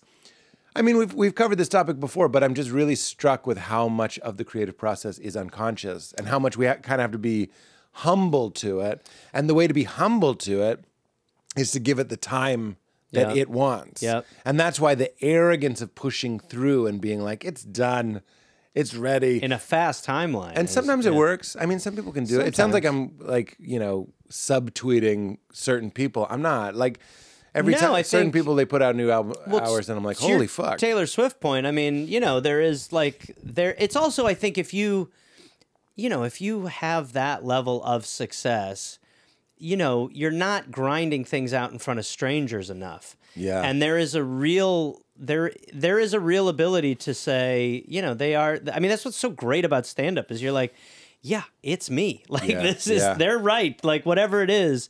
And if every game is a home game, Yeah. it's just maybe not the advantage that it seems like in the long term of the material. That's what, Seinfeld says that in Comedian. It's like you get 30 seconds of right. grace. Yep. When Right. you're Jerry Seinfeld. Right. And then it really is. And you like, watch him bomb what does in this that. guy have? But to your Steve Martin point early, like Steve R.R. Martin. Steve R.R. Martin, the idea that he Hey, we're having dragons now. I can't. pretty good. Professional fantasy business. I guess it's nothing. But to walk away from it when you're at that level is so counter to what the Yeah. industry and the business would push you into. Yeah. It's crazy. Well, that's why everyone who listens to the show enough knows is a big topic for me. Yeah. Is Steve Martin walking away. And you're helping me realize for the first time You're walking away. that I'm walking away. Wow. This is a... We shouldn't have done this. No, what are you going to say? No, that he sort of was a victim of, I think he probably felt like the Play-Doh getting pushed through the star shape. Yep. And like at a certain point, because I always go like, why didn't he change? But I think that's what's happening now is comedians have more opportunity to shape their lives and make it look a little bit more like what they want. Like when I Yeah. see Todd Barry doing rock venues, like that's an off the path. Like I don't know if Todd's still doing that, but there was a time when he was like, I don't want to do this club where Yeah. like it's like a mailing list and they might not understand what he's doing or whatever. So I'm going to go here and I can draw my own fans. There's just more control now. And I just saw this opportunity. I don't know. I still feel that. When I was watching the documentary, I was like, you were at the Mecca. Why not get... But it's a modern thing. Why not get 5 friends and do like a Yeah, show right. Yeah. together? Like you could have hosted a night. Yeah. And you could have gone out, brought out your friends, done it in a smaller venue, less money. It's like Jerry Maguire. Less money, fewer clients. Yeah. Those epiphanies. Yeah. Nobody likes that. But he could have done it. Well, yeah, I If think you can quit, you can reshape. Yeah, and I think like you are, it's so weird how it is all geared now to like, the secret sauce is so different than what I not to say that I think anytime you look back at an era, you will go, yeah, there were people who were maybe popular for reasons that were not like pound for pound, how is the material? But now there is such a cult of personality around stuff that it just has changed completely. And it's like, for me, like when I moved to LA, like you still were trying to get people to come to your live shows, like sketch shows, and you'd have a list of people, and that was it. And you were gutted when the people didn't show up. To now, when it's like, well, what's your brand? How do you bring people into your life? And I'm like, what the fuck are you talking about? It's so vastly different that it does feel like you have to kind of be in a rush.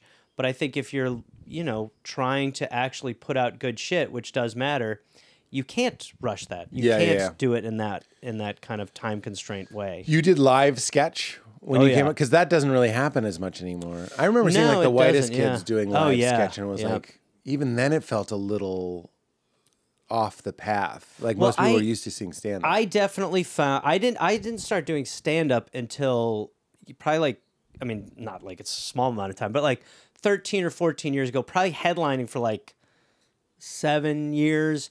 And I waited until I was like 30 to really get into it, because to the point I was making before about having someone slap me, and there was a group, there was another person to talk to. Yeah. Sketch or group improv, I felt a lot of comfort in celebrating the wins with other people, but also commiserating the losses with others. What's better? And I really had that for so long that when I finally was like, damn it, I got to start doing stand-up because, nobody goes to see live improv.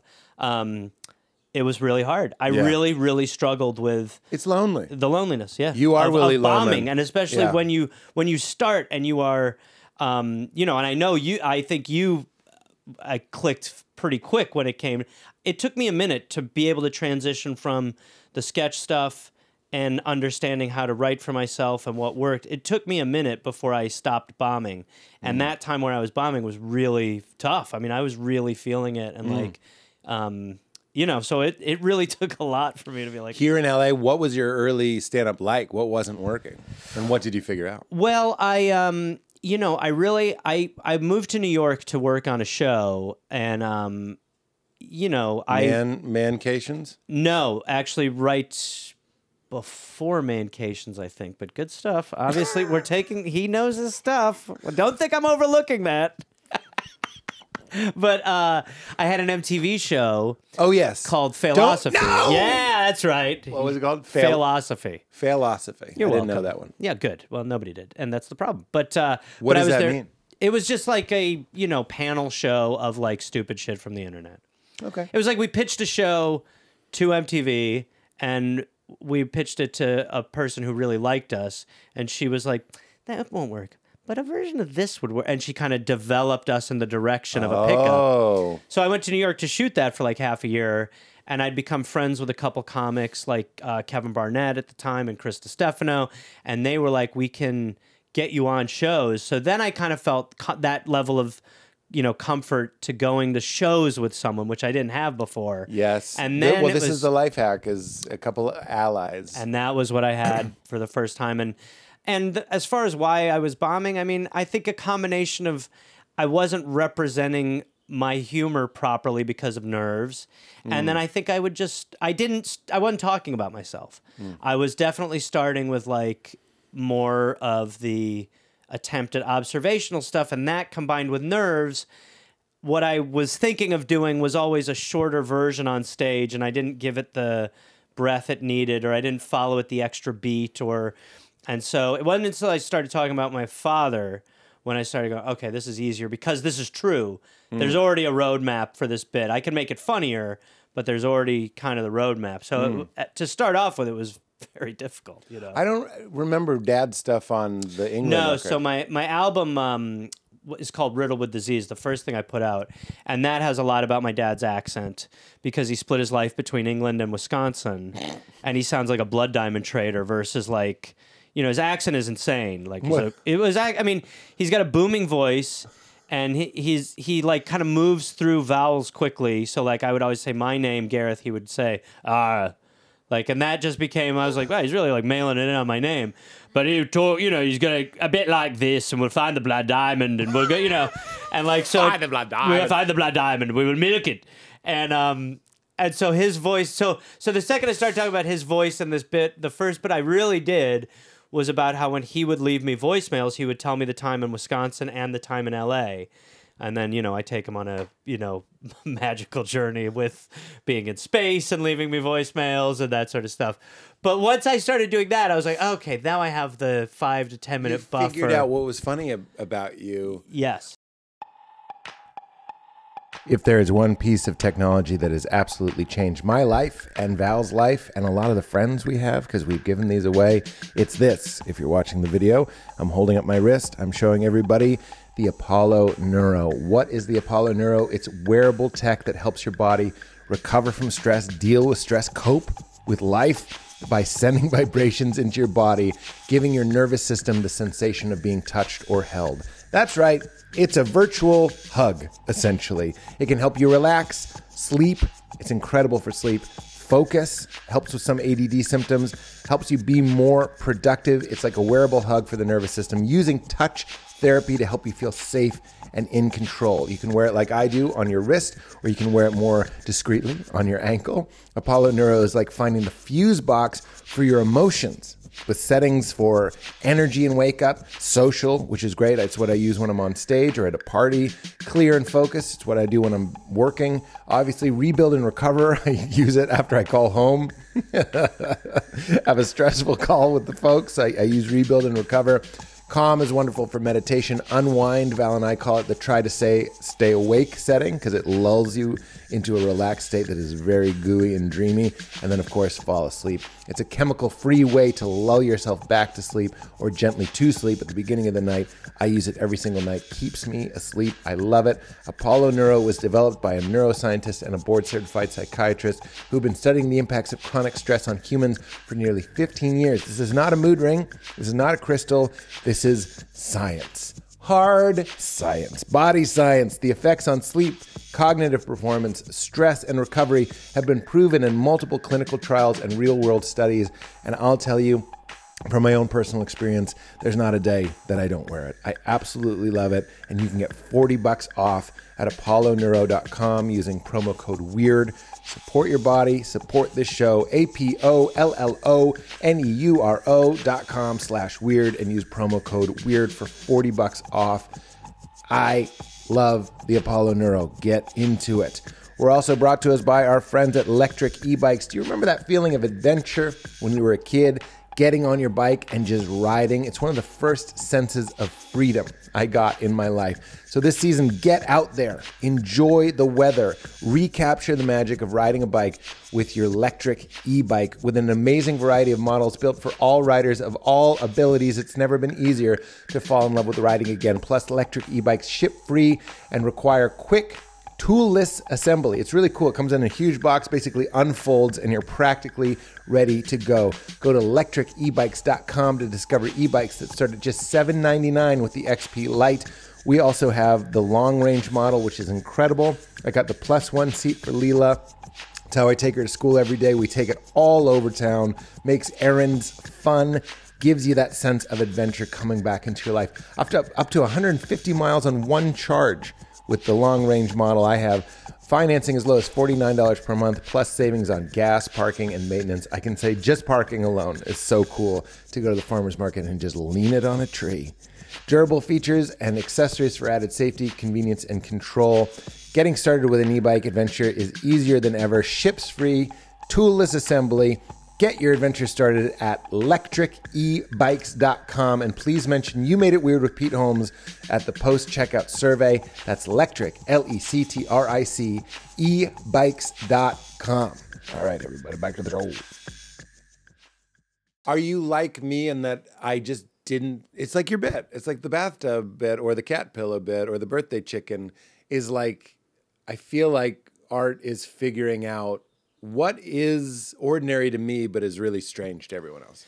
Yeah, totally. And I think it was the second I started, talking about things that felt kind of unique, that seemed normal. Yeah. Then you started to go, okay, this is kind of how you start doing well at shows to get that comfort. What was the first bit that you had? And I'm only asking this as a generous question, not as to put you on the spot. That you were like, I think I've done it. I've crossed over. Oh, the first... What did you think I was asking? Well, I thought you were going to ask the first bit I tried on stage. Oh, no. Because the first bit I tried on stage was about Family Feud, and it was horrible.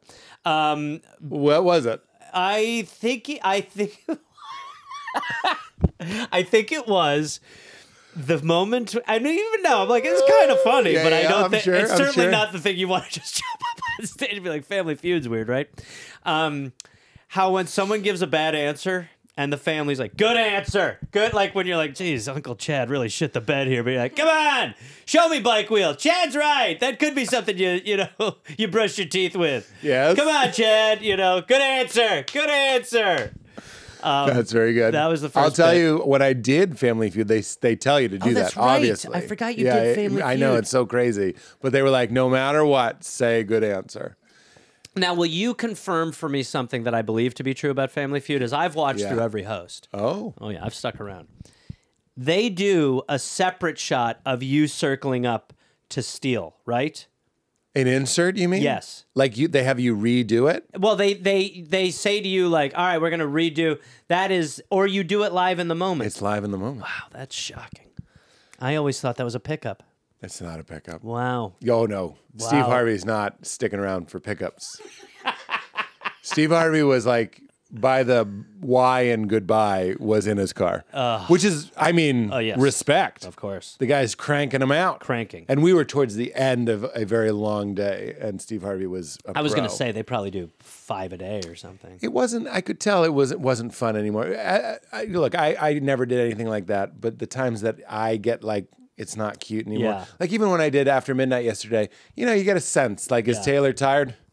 Or is it like, Yeah. Because when I did the first time, it was very new. Yeah. And now I'm like, oh, you've done 50 episodes. So And they're that's- doing. So people are coming back for their second appearance already. Exactly. Yeah. And some of us are not going. That's interesting. I didn't know they were doing repeats.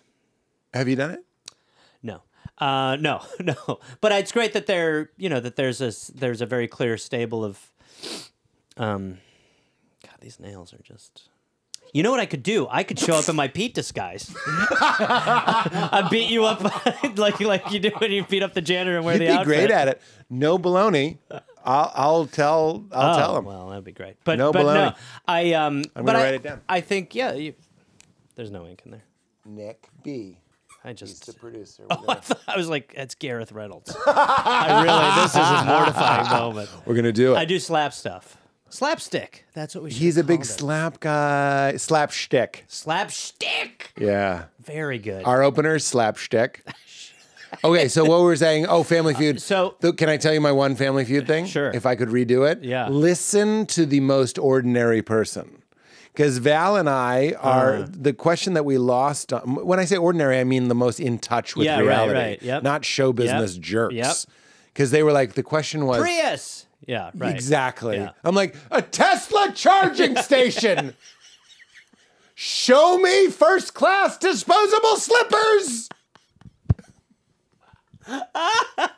Swag bag. Swag bag. Cheese plate for dessert. Show me sommelier. A wine chiller. A dedicated wine fridge. Hiking. Humidors. A walk-in humidor. Reclaimed wood. The most out of That touch. is fucking. Oh God, that's ready for TV. The wealthies. The wealthies on Family Feud. Yeah. Well, that was a butler without attitude. Uber helicopters. Malibu mudslides. Weekly haircuts, so it never looks like you just got a haircut. Thai food for lunch in the writer's room. Everybody hates that. Your assistant's bonus. Oh, come on. Who are you interviewing? Yeah, okay, go ahead. What was it? Well, they said, what is something women will do in a group, but not alone or something like that? Uh-huh. And I think my mother-in-law, who, again, I'm saying this in the good way, is the most in touch with reality. She was always right.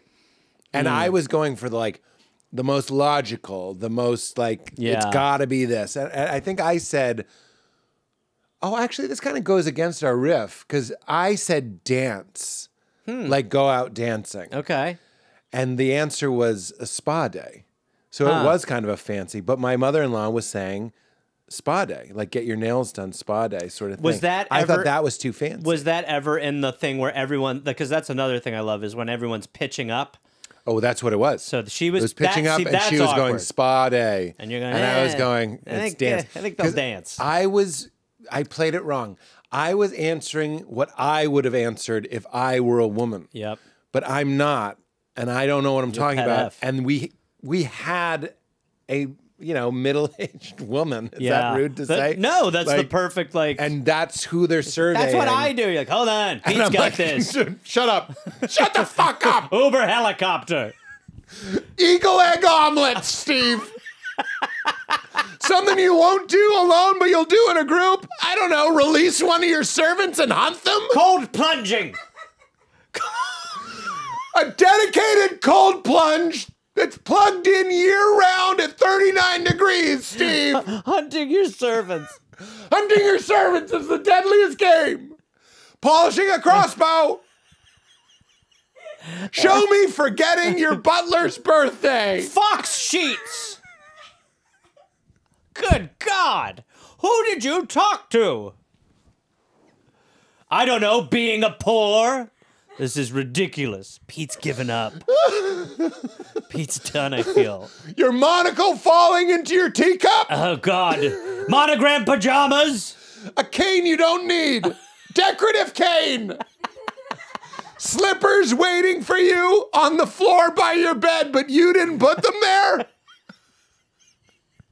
The newspaper waiting in front of your door. This is our first ever word count. It has to be under 5. Let me look at the board. It's not that big, guys. Something you might get at the ballpark. An invitation to the owner's box. Out of touch celebrities doing Family Feud. I should have listened to my should have listened to my mother-in-law. Okay, so that was the first bit that bombed because I fucking forgot everything I'd written down. I went to school for theater, so I was like, I tried to memorize it, and then I got up there, and the nerves removed all the words, and I eventually was like, "Hey, Louis Anderson, oh boy!" But I forgot Louis did it. Yeah, it was a weird era. Yeah, he wasn't the best at it. I'm a huge fan, but he wasn't the best. I love at that. Louis. It's interesting because there's always. Look, I'm not saying, I don't know how to do this in 2024. Reupholstered. I don't want to get pre-canceled.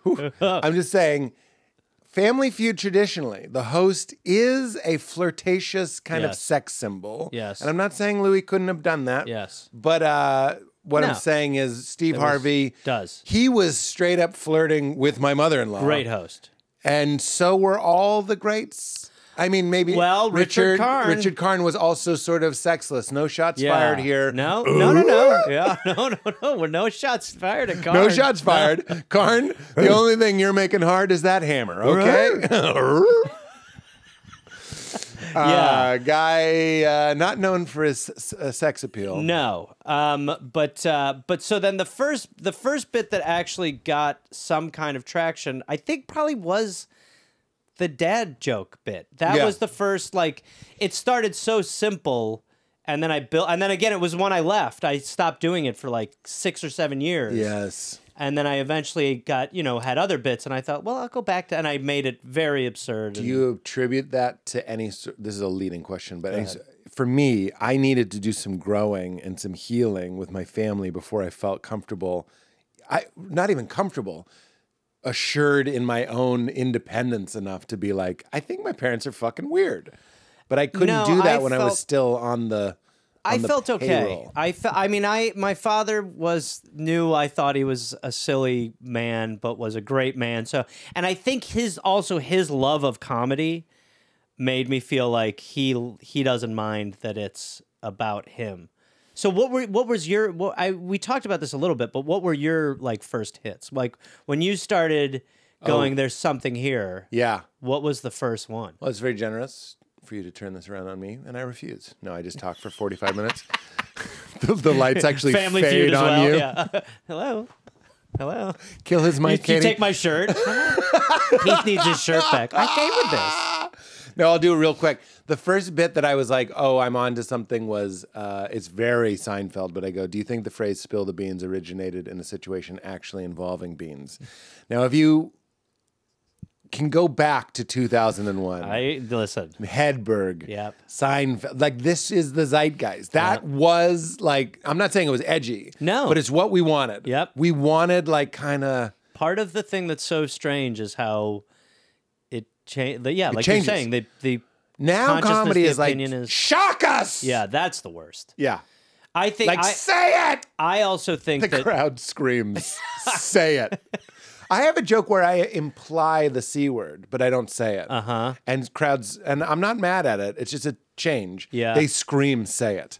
As if I wouldn't say it. I'm like, no. Now I have a line where I go, no, the joke is you guys thinking it. Like that's like I have a save line. Yeah. But that's become comedy. I'm not even mad at it. It's just interesting that it was a spill the beans joke was hot. And now it's like, say the C word. Yeah. Yeah. Well, I think like when you think about the way that you are trying to drive people to watch your stuff, it is like you have to make it seem shocking. You have to, like, the thumbnail culture is insane, where it's just like, you won't believe what man said. Like, you just nailed it, though. I actually think one of the keys to longevity, I just keep doubting myself, Pete, no words. is not mirroring what's happening Yeah. in the culture, like in the taste of the day. Yep. It's making what you're doing and have always been doing seem like it's what the culture wants. Yeah. But you've always been doing the same thing. But I'm definitely doing that. Like, comedy is more like, oh, so I'm still doing it. I'll just like lean or present it a little bit more like too hot for TV. Yeah. But it's the same kind of stuff. No, it is. I think it's really, well, it's also weird to write, like, I think to get someone to watch an hour of your stuff now is so much weirder. Yeah. Like, don't you? Like, I think that it's like, Would you like to scroll just me for an hour? Like, that's what it feels like. Yeah. What if Instagram was locked? Your algorithm was just me. Yeah. And every time you scrolled, it was still me. Yeah. Being like, the other thing about the post office. that'd be Like, so that's kind of how great. it feels. Yeah, I know. It really does. I mean, it's like, I don't know. I think I definitely don't write towards it as much, but you're very aware of it. Yeah. And it is. But it's funny. It is what you're doing. I think your album, it's almost like we listen to it differently. Yeah. And you're going like, all birthday chicken. Like, I love Burr, so I'm not shitting on Burr, but it's like, I know a guy that had a fucking birthday chicken. Yeah. And that is now, now it's very of the day. What if that guy was real? What? Imagine if birthday chick, he shows up, he's clucking. That guy would get murdered so fast. That guy would get murdered on the way to the house. That guy wouldn't even make it to the kid's party at this point. Party. I just watched Vanity Fair, Bill Burr reviewing impressions of him, and they had emailed me to approve a clip of me, but I wasn't in the video. I watched the video to see if I was in the video, and I was like, what did he say? What was he like? This one sucks. Don't include this one. Oh, that's This one's fucking blows. That's so like, it's not funny. even funny. So you approved Fucking it. get it out of here. Nah, Yeah. I pass on him. Bill cut it. Yeah. Nah, that one's just it's disrespectful. I don't like it. But some of them were so good. I mean, most of them were so good. I was Yeah. like, it's like Trump. It's like, if it's not top tier. No, well, by the way, when you Biden were way. Well, Biden way, which is very, that's my LA. Biden's way. Biden's way. 10 steps to a natural death.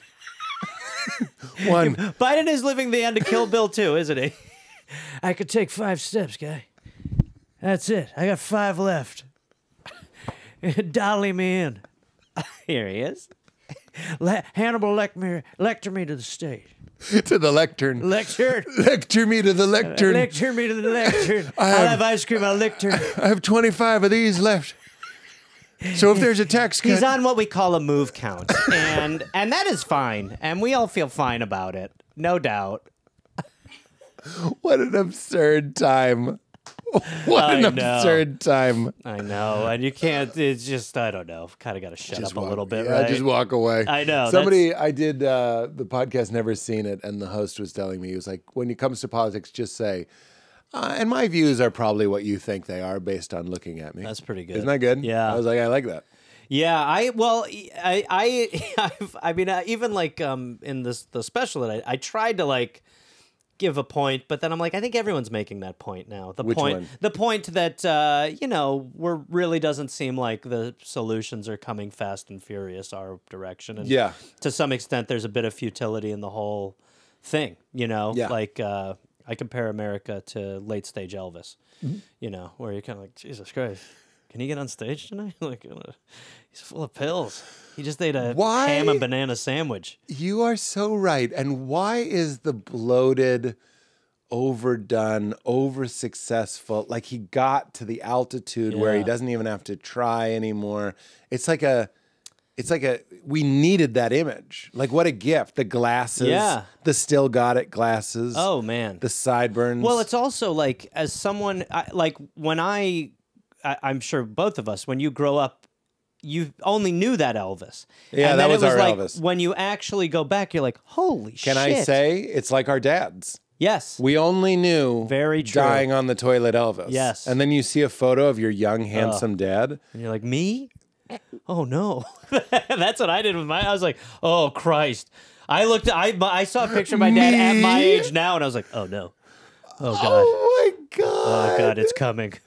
Oh, My father. I got to strike now. No shit talk. It's a little shit talk, but my father-in-law always says to my brother-in-law, he's like, when I was your age, I looked like you. And it's just like, and he should just blow dust. Before they knew who Fat Aaron Paul was, I was him. Oh, no. There's just no way. That's what happened to our dads is just like I don't know how my dad eats. I don't know how he eats. But I'm going to make a guess here. Okay.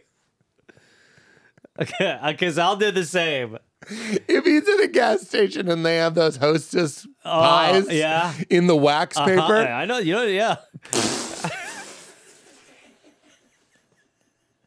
You know, it would be so interesting to do a study where you kind of like are able to come back with some sort of fact finding on how, because I don't think I remember like how I would guess my father and I eat the same, which is what like my girlfriend pointed out. She's like, you wolf your food down. I do. I eat it like someone's going to take it away. What are you talking about? Yeah.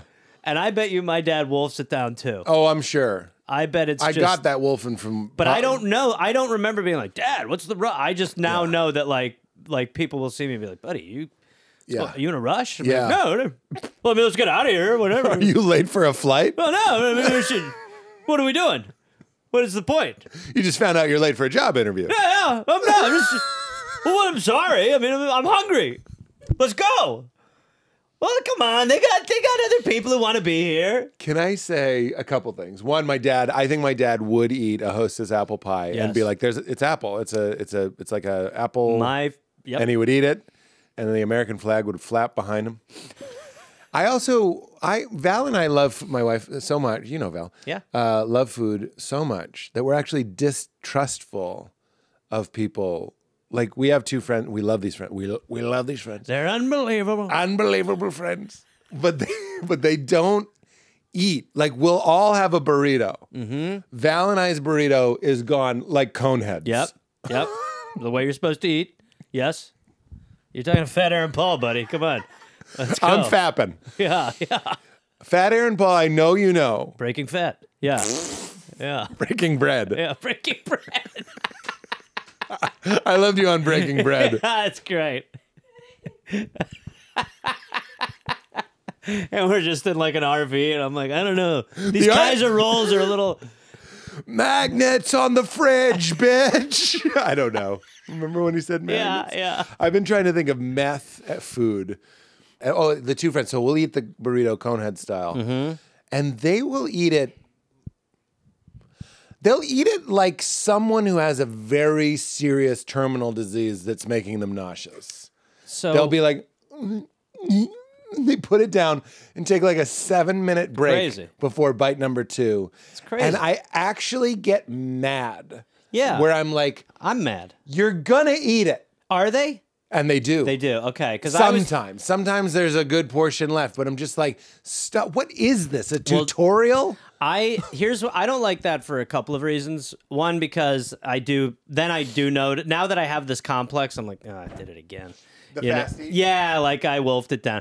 But what I don't like about the fast eat with someone like that is you ever have them do the thing where they'll like wrap half their burrito away and save it for later. Basically going to you like, look, Fat Aaron Paul, I know you wolfed your... This to us is 2 meals but it's okay that you cone-headed. Like, that happens in my life where I will genuinely be like, you call me fat?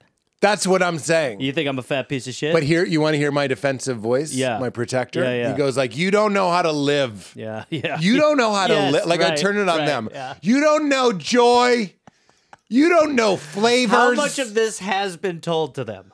None of it. Yes, it's And all I'll in. never Yeah, I know. tell them. That's what I do too. I still like having a meek sip from a pink tab can. I think my father all but took me by the hand and was like, that's not living. Yeah, As he right. put his head under a cheese dispenser. They're not even that way.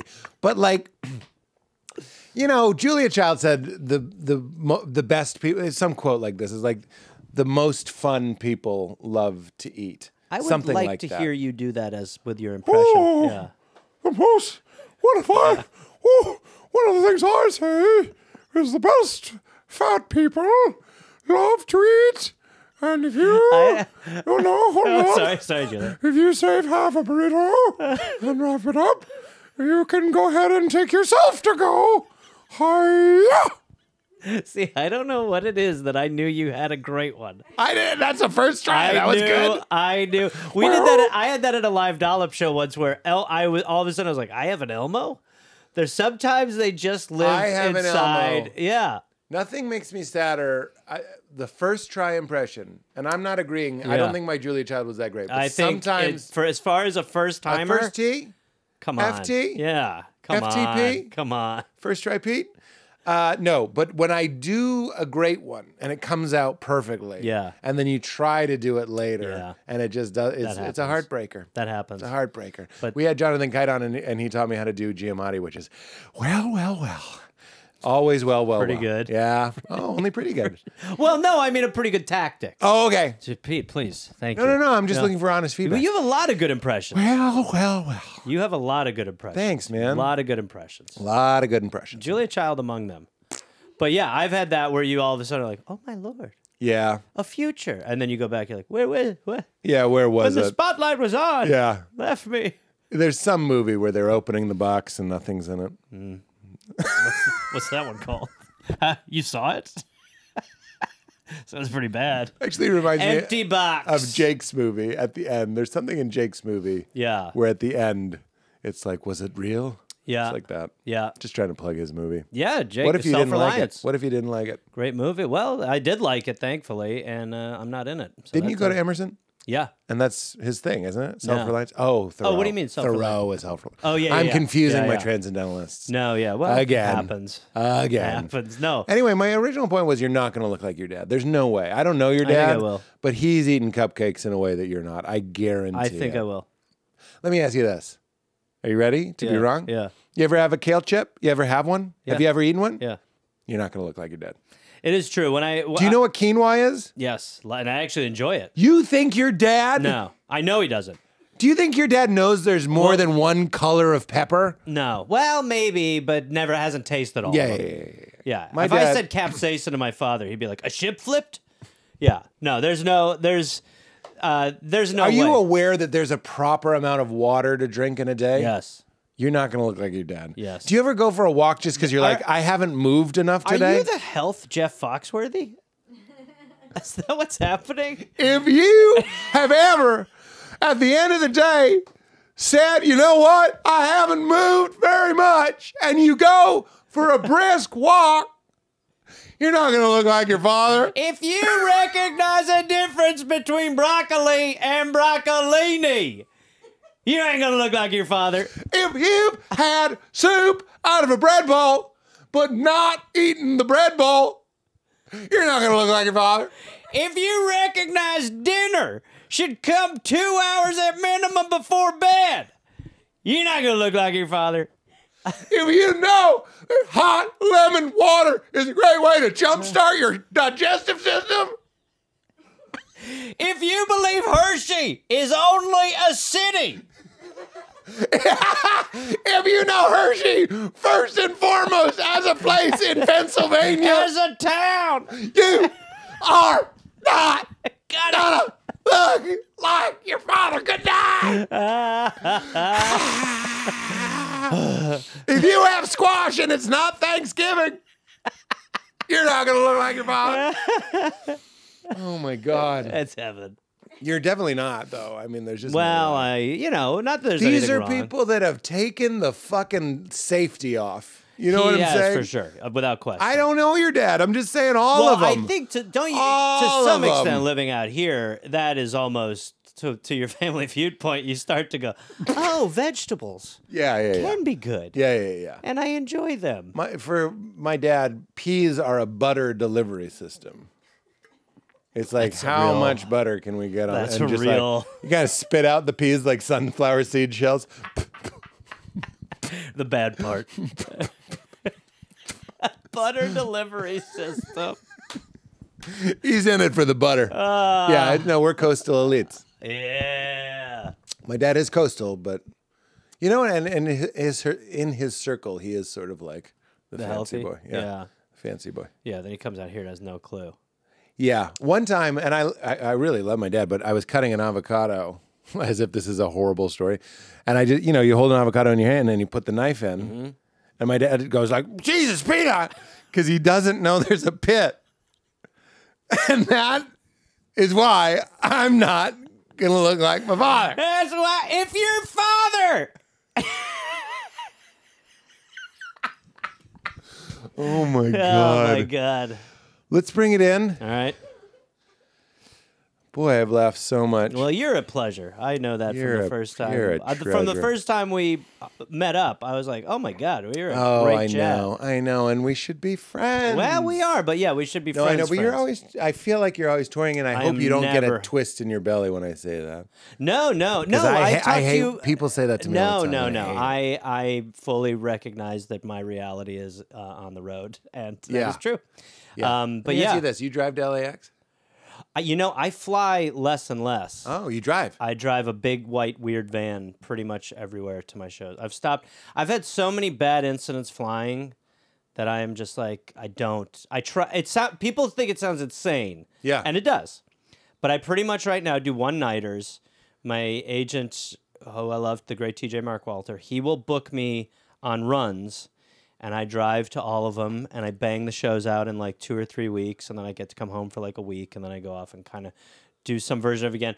My podcast tours too, so it's like I'm gone pretty much You are gone a lot. all the time. So it's not really. I wouldn't. Us. No, I think that no. Well, I think to your point as well. Like like I'm in the phase where like I got to go grind it out a little bit more. But no, it's not us. I'm never home. And when I'm home, Well, that's true, but it's also not true because I remember when we did "Who Here Is Helping Who." who here is helping who? Yep. That's when you pick up the A&W phone. That's what they answer it with. Who Here's Helping Who Who? here's helping who? I love Chili it. dogs! I love this job so much. Who Here's Helping Who? Sure, I'll bring that to you, but just be clear, you're helping me. Yeah. We're here to help. We're here to help. It's no disrespect. It's Jake really Johnson, Gareth Reynolds, we're here to help. Jake Johansson, Close. Very Jack close. Johnson, Better. Hawaiian guitar hero, And Fat Aaron Paul. and Fat Aaron Paul have a podcast called "Who Can We Help?" We're here to help. Who's now? We're Who's here, next? We're here to help.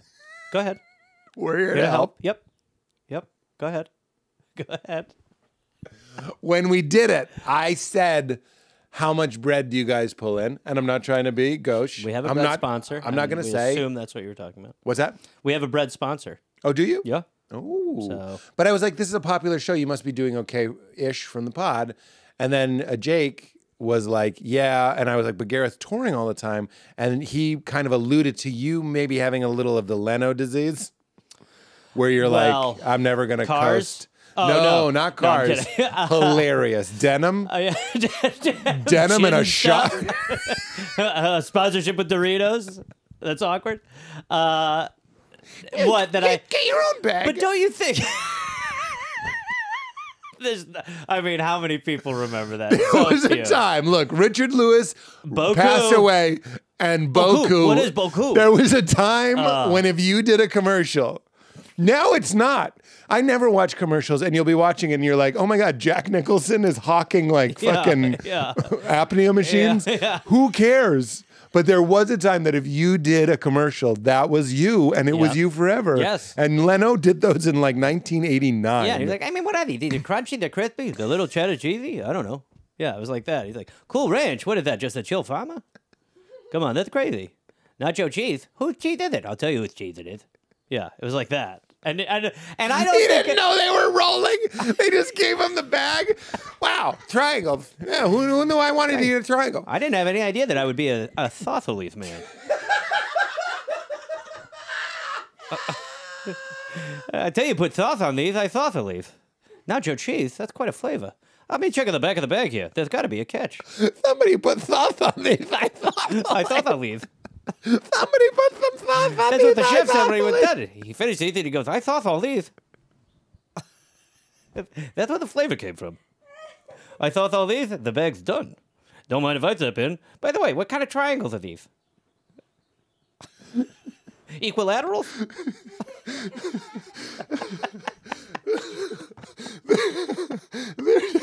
Are they isosceles triangles?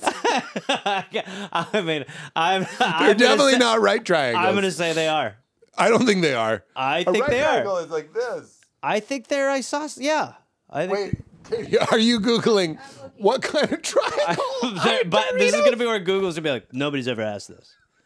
Just so you know, this is That's a 404 page not found. a lot of searching we can really do on your behalf. Not too many sober people on a sleepy Tuesday are Googling. Are you Jay Leno? There's really? a Reddit thread? Of course. Oh my God. There's no answer. Oh, it's okay. Well, as long To as us- we're both right. They're isosceles. That's right. Put sauce on these. I put thought on these, and that the chef, I thought all these. That's crazy. But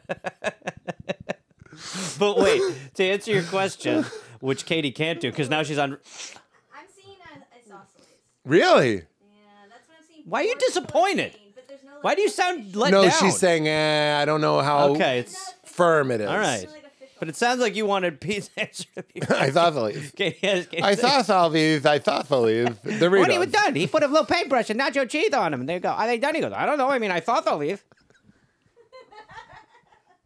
So that's done as far as I'm concerned. It's a delicious triangle. It's a delicious triangle. What are these, equilateral? See, Right angle? what I like about what you're doing, and I don't know if you mean it, is that Jay Leno doesn't know Yes. when he says, I saw yes, all these. that is what I'm doing. Jay Leno is saying that the chef says, I sauce all these, and then when he looks at them and notices they're triangles, he doesn't make the connection that they are I sauce all these. Yes, that is what I'm going for. I'm so glad I stepped that out. Oh, yeah. What kind of triangle are these? Right angle? Oh, these are good. Whoever, the guy who thought all these did a good job. What are they, equilaterals? What kind are these? How many kinds of triangles are there? 2, right? As far as I know. I'll tell you, I've never... There's the one that's got a weird name. I can't remember what kind it is. Sounds like a Greek god. It's just lispy Mark Norman. That's what it is. Not... I have definitely I think I've overdone the list for No, sure. I'm not he's critiquing. Oh, yeah, he's eating. Yeah, I'm in the middle. I'm biting. That adds a little bit of that makes it harder to say the S's. Doritos? I got a TH at the end? That's strange. Doritos. Doritos? What are those? Doritos. Doritos? We're just going to release this episode every week for the rest of the show. I really can't wait to see week 2's ratings. And the sponsors. The sponsors will be like, hey, Pete, email us back. Make it soon. Can we talk? Well, that kind of brings us back to the... I'm wondering if Jay Leno Addicted. famously doesn't coast. Are you like a real workhorse? You're like, yes, you have 2 hit podcasts. Yeah, I think that... And you're like, I still go out every week. I just think that I would say I still... And it might... This could be, to what you're talking about, this compulsion could be... Because could be a long yes. But to me, I go... It's all we're thinking about. I don't want to let it go either. It's all I want to do. We're going to need to move forward. It's all I want to do, too. I want to keep... That's all I want to do. So let's just call it out. It is what it is. It's got it. Everyone needs to know we will cover other subjects, but it will be at our behest. Yes. It is merely because there is a format. You know what I mean? We have to keep to the format. Life is time. Time moves. We must at some point. But if you think for 1 second that when I go, you have a big work ethic. We're not. Every part of me wants to U-turn the semi-truck like the Dark Knight, flip it over, and just go, I saw thought when he's done with them, there should be a little chef on every bag. And that's what he says. Hey, are they done? Yeah, of course they are. I thought all these. What do you call these things? Squares? What are they called? He doesn't know. Rhombuses. He doesn't know. Someone cut a rhombus in half. What do you call that? I forget. He's never heard the term isosceles. No, that's what the chef said. That's not a triangle. Triangle. No, T-R-I. That's a triangle. By the way, you want to try a new angle? Try one of these. Cool Ranch. That's a new triangle. Go for it. Triangle. Triangles. Triangle. When I'm up on stage, I'm trying angles. Meet Doritos backstage. He saw all of them. But, okay. But, well, I would be curious of your take on this, too, because I definitely go, it's all we want to do. I might honestly be showing up to shows as Jay Leno, just doing Doritos stuff. I literally might. I'm with you. Okay. I'm with you in the room now. What do you... I'm trying to, like, break my stand-up into a thing that is... You know, like, that cracks like a chip.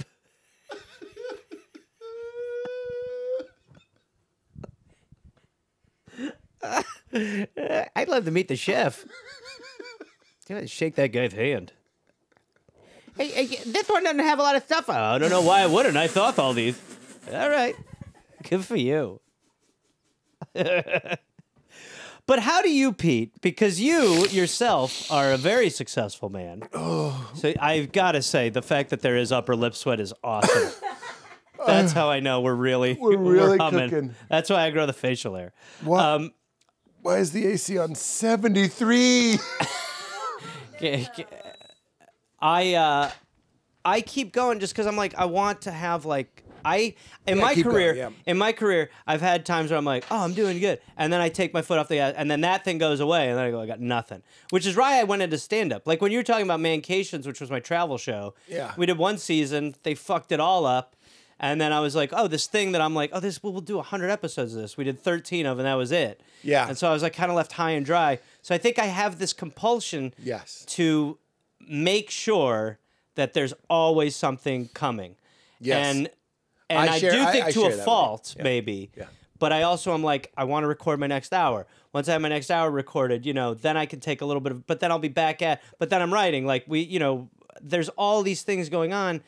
And I think it is partially just because you're like, in this business, you can lose those things. And then don't do it. We're both doing so good. Keep going. It looks like... Okay, well, you got to answer now. Yeah, every time you look at me, though, there's this twinkle in your eye that says you saw all these. I'm still here. I'd love another shot. Do you have any new stuff? No, it's still pretty much the isosceles. Well, it's funny, but it's like... we're in the slapstick zone. Oh, yeah. Where it stops being funny. And then it returns. I think we get the return. Ideally, it'll return. We get the return. We get the return. I think we get the return. I'm so with you. What's funny is, I won't mention who it is, but there's a comedian I know, and we're both like spiritually minded and all that sort of stuff. So we're always kind of like trying not to take show business too seriously. Mm-hmm.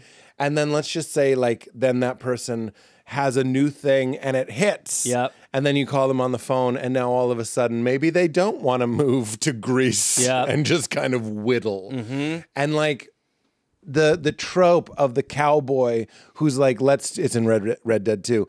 One more job and then we'll move to Cuba. Yep. We know that it's like, why do we know that that's like mythically true? Yeah. So it's actually, I'm checking myself after I've wrecked myself, as is my way. Yeah. Is I'm like, Gareth, why don't you calm down? And I'm like, I'm also not calm. Well, what you have different than I have is you have more stuff in town. And I'm not, I want to get, my goal is to half the gigs for twice the money. Yeah. And I'm, in the process where I'm still kind of trying to cultivate that. But that is what I want. Still be busy. Yeah. Still, probably be like, I could, not do as, but if I can do it at home. Yeah. That's really what I want. And you know what? I'm older than Hugh. No. Aren't I? Not much. 45. I'm 44. Tell your face. Stop it. No, yeah. Well, who cares? I do. I know, no, I'm but just kidding. I just feel I don't want to go into it. Like, I don't have advice for you. I'm just saying I think it's noble to be doing whatever we're doing with some sort of end game. Like my goal is I'd like to sell more shows, make more shows. And I'm like, I think that would get me to this level where we could maybe change the podcast in this way and change my life in that way. But it's always in the service of more time at home with my family and more control, because like I get very worked up about the I Love Lucy movie, the one with Nicole Kidman. And she's like, I just want a family and a simple life. And I'm like, shut the fuck up. No, you don't. Yeah. Like, no, you don't. Or you could do that. And that's what makes that movie so compelling is we're all I Love Lucy's. And just like the candy conveyor belt, we're like, but it keeps coming. Meaning Tolkien was right. No one can handle money or power. So we'd all do well to know that we're doing a pretty hard drug and to at least be conscious of it. Yeah. When we're doing it, be conscious of it and also be grateful for it. It's not a bad drug. It's just a strange addiction. To enjoy it too, in a way. And enjoy it? Yeah, Of course. I think that all the time. Like, like I said, I mean, I'm driving in a van. Like, there's certainly moments where I'm like, ugh. But when I go and do shows, you love it. I love it. Me I too. still love doing shows. Me too. I appreciate doing. You know what I mean? I'm so grateful for it. I just did it yesterday though. I was doing After Midnight yesterday, and I'm doing a Netflix show today, like a live cooking show. Oh, that's great. And yeah, these are great things. Juliet, you've workshopped the Julia Childs. Ready? We're ready. Whoa! If I could step in just for a moment, It's getting I do better. believe that you could actually mix. I crashed the set as isosceles Jay Leno. Jesus. I thought security's got me. I thought all day. Can I just say it's been a good, I feel like 7 years since I've been like, we have to make a t-shirt. We have to make isosceles, isosceles. Just for me, like would sell too, me and you. God damn it. Life can be so fun. Yeah. But I'm really grateful too. And when I was doing After Midnight, I was like doing something before each of those things. And it was like a 0 on the nerves. And I was that's an incredible, that's the precious jewel that I am the most grateful for is any ability to normalize kind of a strange life. Yep. And I won't think about that show, not a brag, it's an appreciation until I get there. Yep. And and I didn't think about this podcast until I got here. I mean, I listened to the record on the way in, but I know you and whatever. Yeah. What I'm saying is like, that's the thing I'm most grateful for. Yes. And go and do shows and not be nervous. Yep. When I think back on when I was starting and I'd be dry heaving before shows, I'm doing 10 minutes as the MC and I'm dry heaving. I really felt like something was trying to kill me. That's when it gets so addictive because you've pushed through. Yeah. When you, I mean, that's what I've always like said to like, there is the thing of, you find your voice and how to write for yourself, but you know that you'll get there once you've broken through the part where it's bad and it's hard to do and it's hard. You're not representing what you want to say. And when you get to the point where you're like, oh, I make discoveries on stage. Like that's where you're like, oh shit, now this is like a science. And you've taken out the grind to a certain extent. Yeah. When we were young, I remember meeting we'd try to make it fun and go to a bar, and Kumail and we did it once. We met to write together, and you're just like, we both stink. Like we can't Yeah. even do this. Right. Like you just ended up drinking and fucking off. Yeah. And now to be like, I'm with you. It's funny in my asking. There is a selfish part where I'm like, I'd love to have you around more, and I feel like you're on your way dialing that in, getting those levels just right. Yeah, I mean, I think as you probably know as well, it's so hard to know where you're at with your own career to some extent. Well, I think maybe that's what I'm getting at. Yeah. Is I'm looking at your career, and I think maybe this might surprise you as I'm like, 2 really big shows. Yeah. That's huge. Yeah, And so there's there's a tipping point thing. But I still think, and I appreciate that, and I'm very, very thankful for that, without question. I mean, those are all the things I do are things that I do. I have my booking agent who's the helper, but then outside of that, there's not a tremendous amount of like, hey, do you want to do this? I don't get those. And those are the things where I really am like, once I start getting those, like, again, I mean, I've sold like shows and stuff, but I don't have someone going, hey, they want you to do that. I kind of am waiting for that weird anointment in a way. Here's what just a little bit. Yeah. I'm so much older than you. The stupidest show. I'm having the best time. Oh, it's great. I'm just this is such rare air for me. I just want to say that what you're talking about, this is self-serving, but it's actually to make you feel good. Okay.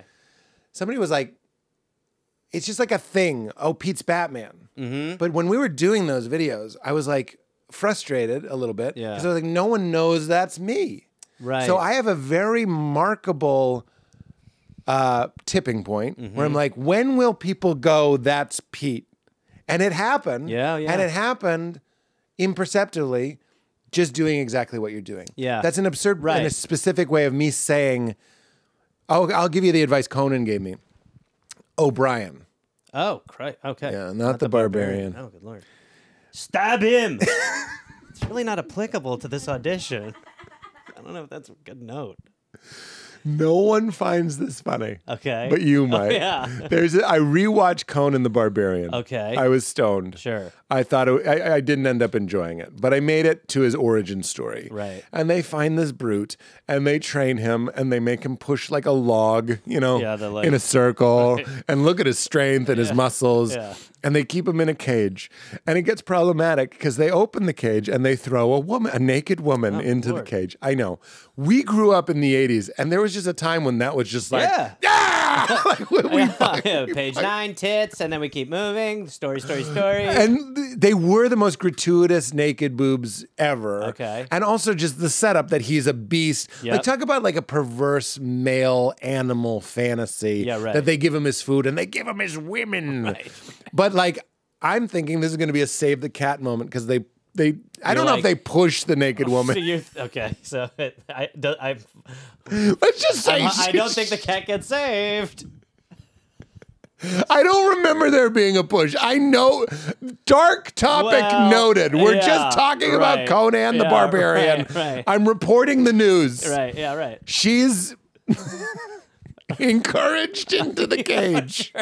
Sure. And then Conan, because you're like, this is Schwarzenegger. Yeah. This became a politician. He can't just be having sex with this situation. So he gets up and he puts a blanket around her. Okay. And I'm like, there it is. There's the save the cat moment. Then he leads her over to the bed, sits her down. No, the cat. No. Takes the blanket off of her. Weird. And then they have sex. Oh my God. What? You think... Like, I'm looking at it with a modern eye. Yeah. Of course, you can't have the hero of the movie in this situation, but they're like, what if he warms her on the way to the bed? The director's like, all right, fine, we'll cut it. Throw a blanket over his shoulders. Arnold, really pound. When it goes. Yeah, hold on, they're bringing in a banky or something. All right. We're rolling, guys. Maybe if I put a blanket on the shoulders, I'll look more likable. I mean, either way, fine. Do it. Do Let's one for just say, it was the one take. Yeah. Oh my God. You're cold. I just think maybe if I'm concerned about her, about how cold she is, I guess. and then we make He's an passionate love. animal. Okay, yes, okay, all right, fine. One with the blanket. There you are. It's so cold. Now, woman I just met. We fuck. Good. I actually didn't hate it. I don't hate that. I don't know why. We'll drop the audio. Obviously, we'll drop You that can out. see his lips moving. Now, woman I just met, we fuck. They've dropped the audio. Okay, You so- can lip read. Yeah. Anyway, I didn't mean to. Conan said, there's show business is like 3,000 musicians in the same room. And he's like, all you can do is just keep hitting your triangle. And he's like, but don't change instruments and don't try to keep up with everybody. The guy over here with a bassoon and he's playing the drums with his Yeah. feet. Just keep hitting your triangle. And eventually, because of the consistency, the sound will emerge from the cacophony and you'll go, what is that? I've been hearing that sound. It's the same advice. And I'm not giving you this advice. This is just No, good I advice. think that's good. Jim Gaffigan said, be undeniable. But the way we do that is like, you just keep, it's not grinding. So you keep following your bliss. You keep Yeah. following what's funny to you and you keep doing it. It's also Bill Burr's advice. Keep your head down was what he said to me. He was like, keep your head down. And then for me, the marker was eventually, and I don't remember when or why it happened, but at some point people went, that's Pete. That Yeah. man is Pete. It is interesting. I think that's. I feel like I mean, I feel like to some extent, I feel very lucky to be able to be in the zone where I feel confidence in the triangle. Yes. But I would like for someone to be like, wow, that's consistently good. But I think Yeah. to get to that point where you have that, I mean, to me, like that is a win. Without question. I feel lucky for all the things that you cited, and Yeah. But I think you're very close for what it's worth. well, that's I that. appreciate it. And then what I would take from my previous thing that meaning my line of questioning was like, and then how do we yes. prune it?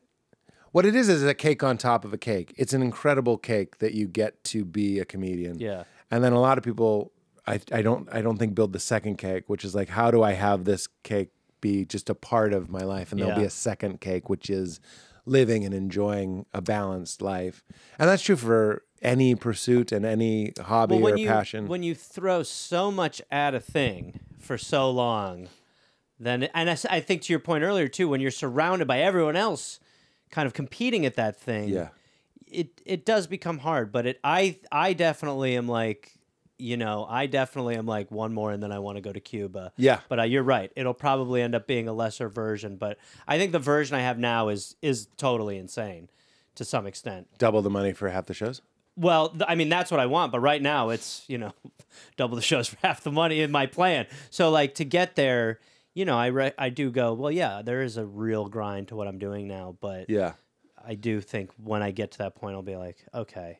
And again, I still think, unfortunately, no matter what I do, my legacy has been on this show, and it is I Sauce All These. So I don't think it gets better for me, to be honest. I don't think I have. I think our I Sauce All These, who's on first, I don't know if there's coming back from that, to be quite honest.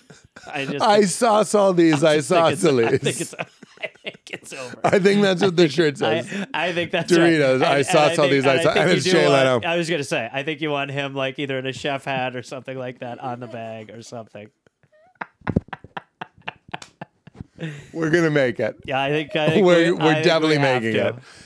I sauce all these. I sauce all these. I can't. It'll be. It's one of those things where it's like that's an email where people will be like, "Boy, he's replying quick. Boy, he's really weighing in fast and furious." Thank you for this. Thank you. You are a pleasure and a You're a delight, gem. and I appreciate it all. Yeah, we're gonna be pals. We are Yeah, pals. we are pals, and we'll switch outfits after this. And We'll switch outfits. No one will nobody know. Yep. No one will notice. Yep. Can you remember? I mean, it seems silly. On this podcast, we laughed. I laughed harder than I've laughed in a very long time. That sounds sad. In a very long time. But like, do you have a great hardest laugh story? That's usually the last question we ask. Yeah. It is. Well, I know, and it's a weird one because so this will take you into my mind a little bit. I used to work at a place called Comedy Sports in Milwaukee. With a Z? What's that? With a Z. Yep. obviously. That's how you know it's comedy. Yeah, the Z was like, "Hey, I'm hanging on to the other letters." Yeah, you know, yeah, it's yeah. like To falling the Z. max. Yeah, of course, you got to push it. Yeah, Comedy sports to the max. Yeah. Yeah, yeah. and I ended. That was where I discovered improv, and it really was like a revelatory place for me. But when I first started working there, I worked there as a ballet parker. So I was in the parking lot in a tutu, and I would direct people to a parking spot. So I started doing that at like 16, and it was like my favorite. I like got tips. I worked. There were 2 shows, Friday and Saturday, so I'd work 2 shows, and you know, girls my age would be like giving me their number and all this shit. So it was like, I kind of started off in a really great. I was like, boy, comedy's easy. You were like a waitress on roller skates. Yes, and it was the right amount of spectacle for people to kind of like you, but it was, you know, you could be charming enough to not be annoying. It was all very teed up for you. Can I ask? Yes. Did every comedy sports is a franchise? Yes. Is this mandated? I believe Was that it like to a be. franchise I thing? believe it to be Wow. one of the things. The Milwaukee I'd Comedy love Sports to is the see. first one. Oh, really? So that's where. So I was, you know. I'd love to see Original the SNL heavy cast. white guy with a beard and an IPA who came up with that idea. Oh yeah. It was like, get this at every location. And it's one of those things too where you're kind of like, that won't work. That's too stupid. And it did. boy, did it. Wow. Wow. So I would get tips. I had a little Respect. tip box thing, and people would tip. So I would be getting, again, I mean, I was like 16, 17. So I'd be getting like, you know, 60, 80 bucks a night in tips, which was crazy. And paid? And paid an hourly, yeah. Wow. And there was a couple guys I worked with who were buddies. They were like in the kitchen cooking or whatever, my age. And one night, one of the guys just said, he just goes, "Man, someday I'd really like to piss my pants." And I just go, "You get all my tips if you do." And he goes, "Ugh." And so we talked for maybe 2 minutes in the kitchen. And the guy, the main cook guy's like, "Hold on, let me get these pizzas ready." And we go to the parking lot, and he stands there with his hands on his hips, and he's like, he can't, it's like, you know, stage fright. He's like, Yeah. "I can't. Hold on. Wait." And then he goes, "Okay." Well, Okay. everything inside of you says don't do this. Every part, yeah, it's crazy. Right now, we're both running the Don't Pee Your Pants Well, program. even if you try to like pee in the ocean, your body's like, "It's not allowed." I really appreciate that as someone who peed in the ocean recently. Yeah, your and body there's just is- a moment where your body's like, No. we're negotiating waves right now. No, sir. No, yeah. sir. We'll let some in, but Yeah. that's it. I'll take a sip. Yeah. Wet my whistle. Just to wet my I've whistle. never been over a wet whistle. Yeah. Little penis lips. Yeah. So he's standing there and it's funny because of that, but it's also funny because he says he's peeing and it takes 10 seconds for us to see that he's peeing. Yeah. Because of the fabric and stuff. And he starts to pee and he fully pees his pants at work. And myself and the cook, I mean, I truly was like, "I'm going to pee." We laughed so hard. Oh my God. And I've laughed hard in my life, obviously. I mean, honestly, the Jay Leno, we've laughed hard on this, but this was like, I couldn't get up. I was a teenager. He was peeing his pants. It was, I think, probably the hardest my full body had ever exerted laughter. And then the dark reality hit that we were at work. And he wasn't like a stunt pisser. Like, he had to go back in. And the guy who ran the place, Dick Chudnow, he sees Dick him. Chud? I apologize. Chudnow, like demanding it. Oh. And it's true. That was his name. And he came over and he saw him. And he goes, "What the fuck?" And he's like, "Did you pee your pants?" And he was like, "Well, yeah." And he goes, he was furious. Obviously, it's a business with a kitchen. And he goes, "Get in the back, go take a shower," because they had showers there. And he had to shower and change his clothes. And that kept getting funny. As the night wore on, it just kept aging funnier and funnier Oh that this my guy did it for like God. $55. Oh my God. So that I always think is maybe the hardest I ever laughed. You know what I've really been struck with as you were telling that story is how I just have a very, like, I really feel very confident that I know what it would feel like to pee my pants. Like, I know what it felt like. Yeah. It's kind of like there's a moment where it's like cave-like and it's dripping Yep. and then it's, And the now aftermath of and then it gets cold. Yes. But I haven't peed my pants. I don't know if I've ever peed my pants, certainly as a child, but like, Yeah, I don't think I think you're right. I think it's like you're reading a review of what it would be like. Vastly different to do it. Chris there, my friend, has a bit about being so stoned he wasn't sure if he peed his pants, which is so funny. It's so funny Because you're like, if you told me I peed my pants and you were very certain, I'd be like, when I used to take, I still will take mushrooms, but when I first start, that was a thing I always went through. did I pee my pants? Always. Yeah. I would be out there like, I know those trees are just, and people would be like, are you okay? I'd be like, yeah, for sure. But I was always like, did I pee? Yeah. Like there was some sensation. Yes. That was Oh, worried. God. Well, I've loved every moment. Likewise, Pete. We're gonna read. It's up to you. You can read it. Do you want to read the review? We're trying to get people. This is from Sue Denham. Sure. You can read it. Yeah, I did that to Levi's in the 80s. The zipper caught my junk. Okay. The reason we're reading this review, please give us a 5-star and Yes. review on iTunes. It really helps the show. Promo code. Oh, Please, promo code. Smash the like. We Made It Weird has been an oasis for me these past few years, starting with the pandemic. A wonderful place to feel like I'm having coffee with two sweet, loving, creative, funny friends noodling over life's big questions. Noodling. My father is in hospice now, and this episode was just what I needed. Thank you. Beautiful. Lovely. Well, Thank you, Sue Denham. Wow.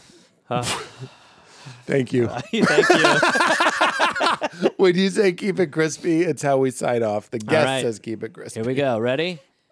Keep it crispy. As Leno? Hey, treat it like a Dorito that's not been in the sun or water. Keep it crispy.